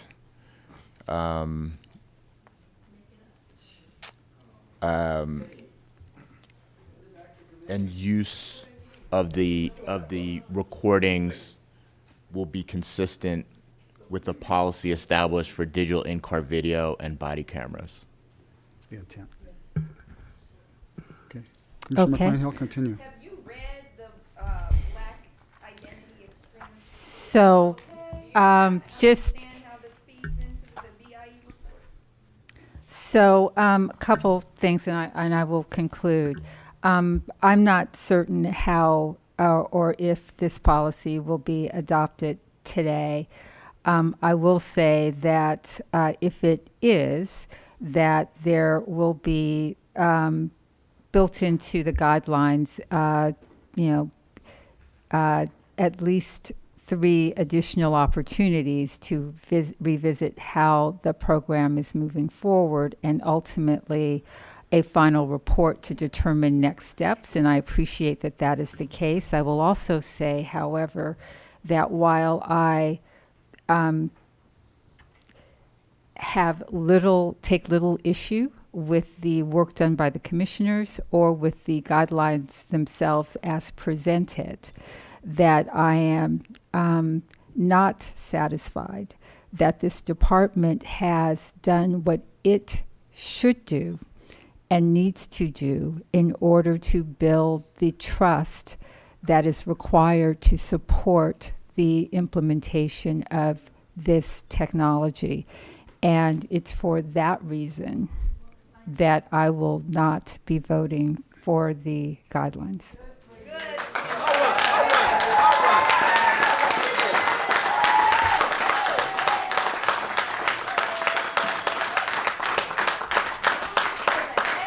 The next commissioner to speak, Commissioner Figueroa Villa. I just have a couple of things. When this came before us, and I shared with Chief Grimala that I wasn't sure. Better. I had my doubts about drones because I would listen to the community and the concerns. And it did take a while. I talked to a lot of people. I watched videos. I did some research, and then when I heard Chief Grimala's first report to us, I still was not sure. It wasn't clear.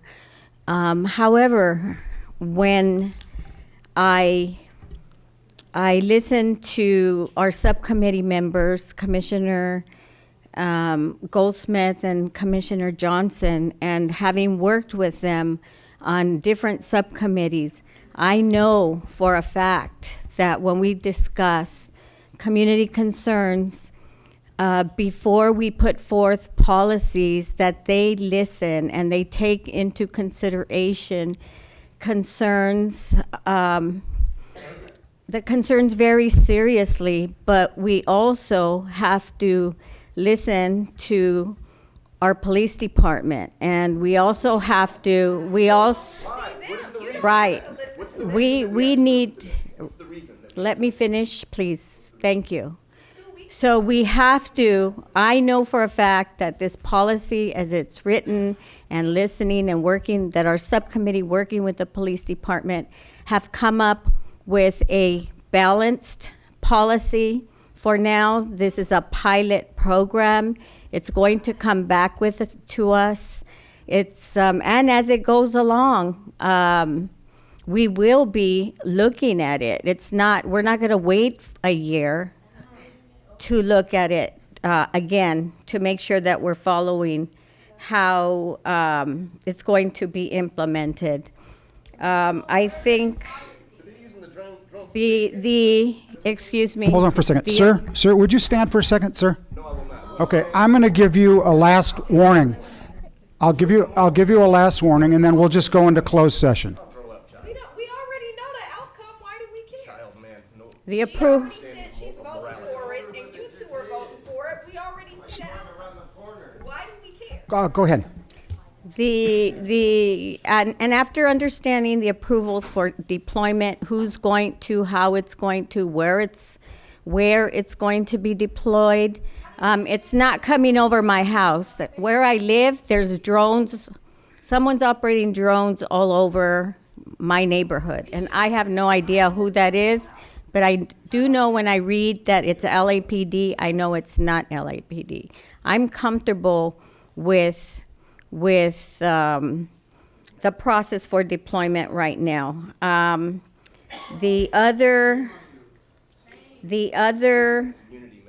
My concern really is I am with homelessness subcommittee, Special Order 40, and the involvement and the process of involving community and getting community input.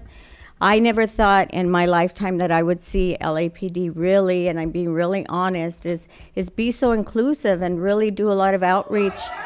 And, excuse me, and Let's let her speak, please. And really work Professor, let's let her speak, please. And really work towards getting community input. And I'm talking about Professor, let's let her speak, please. Not just community that's able to come to these meetings, but really going out. Professor, this is your last warning. Go ahead, Sandy. But really going out to other organizations and other groups and engaging. And I know they do because I get contacted by other groups that can't make it here, and they give me their feedback that LAPD call them. The second thing, though, but I am concerned, I am concerned, and I've spoke to our media relations about outreach to Latino Spanish-speaking community. We could do better, a lot better, actually, but I do know that we're working on that because I get feedback on that, too. We didn't know about this, and you passed it, so talk to me about it. Otherwise, I am going to vote on this today. Thank you. Okay. It's my comment, then we'll have Mr. Johnson's, and then we'll take the vote. Okay. I would have voted against the policies of many of the cities. Seattle was totally different than what we're doing. Almost every one of these cities was much broader, had much less control.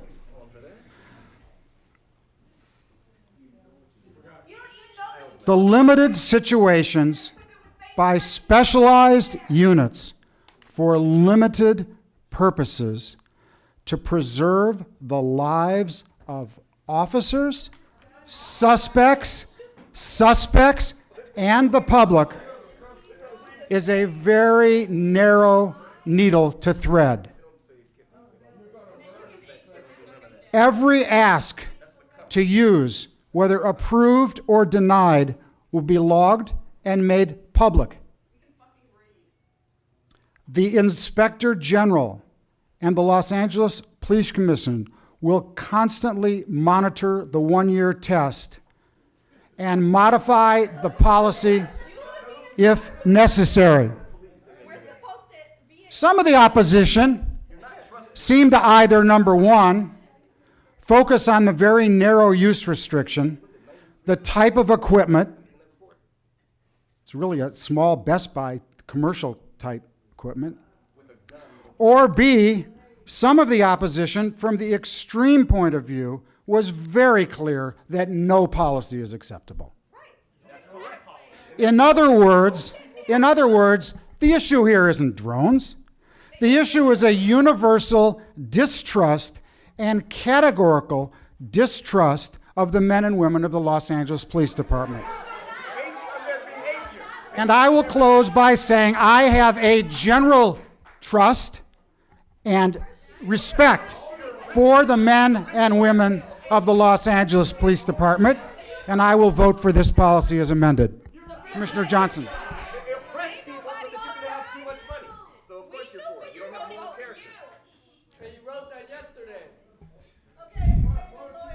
Thank you.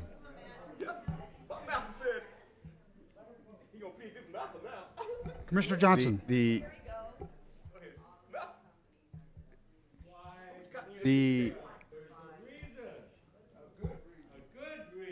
It's not surprising. It's not surprising to see the level of passion over this issue. The issues that have been raised are understandable, and we actually do thank you for taking the time to raise them. We put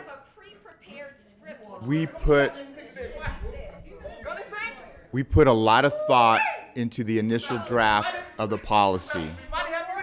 We put a lot of thought. Would you please allow Commissioner Johnson to speak? He allowed you to speak. He didn't disrupt you when you're speaking. He didn't point at you. He didn't call you names when he was speaking. Will you let him speak?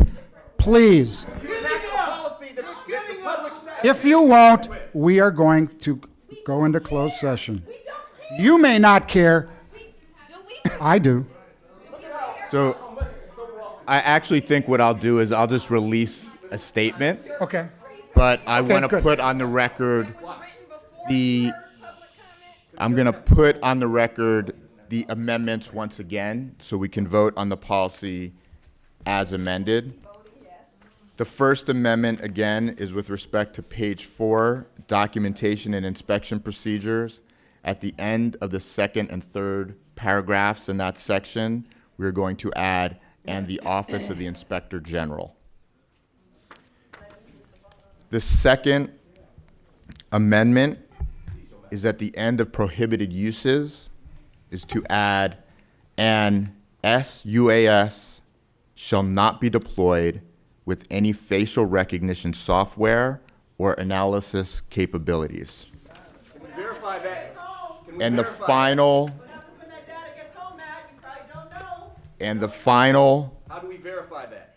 the final suggested amendment is to add to the video recording section, also on page 4, a sentence that reads, all video captured pursuant to the SUAS program shall be subject to the same requirements and restrictions applicable to the digital in-car video and body camera programs.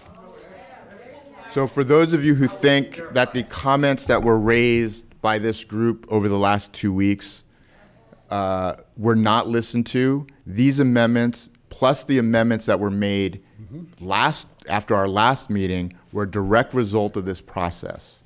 So whether you are happy with the policy or not, the policy, I do believe, has been made tighter and better because of your input. I will move the policy as just amended. Second. Okay, let's just do a roll call vote by this.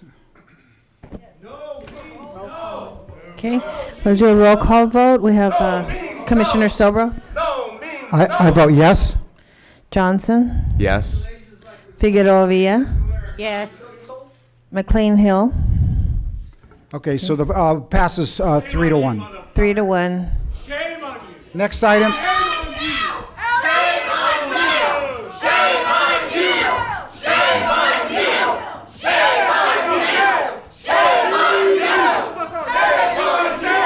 So we'll give the last warning. We're going to adjourn into closed session.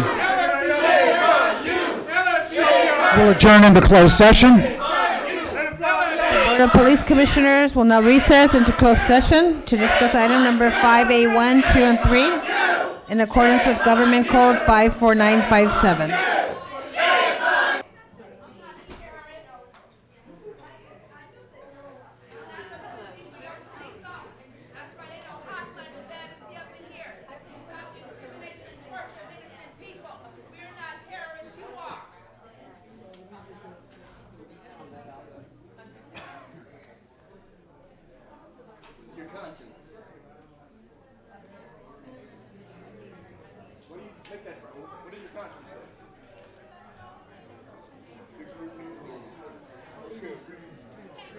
Wait a minute,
The Board of Police Commissioners has concluded its work in closed session. We are back in open session. In closed session, item number 5A1 was discussed, and the chief's recommendations were unanimously adopted. In closed session, number 5A2 was discussed, and the chief's recommendations were unanimously adopted. And in closed session, item number 5A3 was discussed, and the chief's recommendations were unanimously adopted. Mr. President, is there a motion to adjourn? We'll hold the chief's report till the next meeting, so we're not going to have a chief's report this meeting. And the record reflect there's no public here for public comment. So we'll have a motion for approval. Motion to adjourn. A second. All in favor? Aye. Thank you. Meeting adjourned. Thank you, everyone.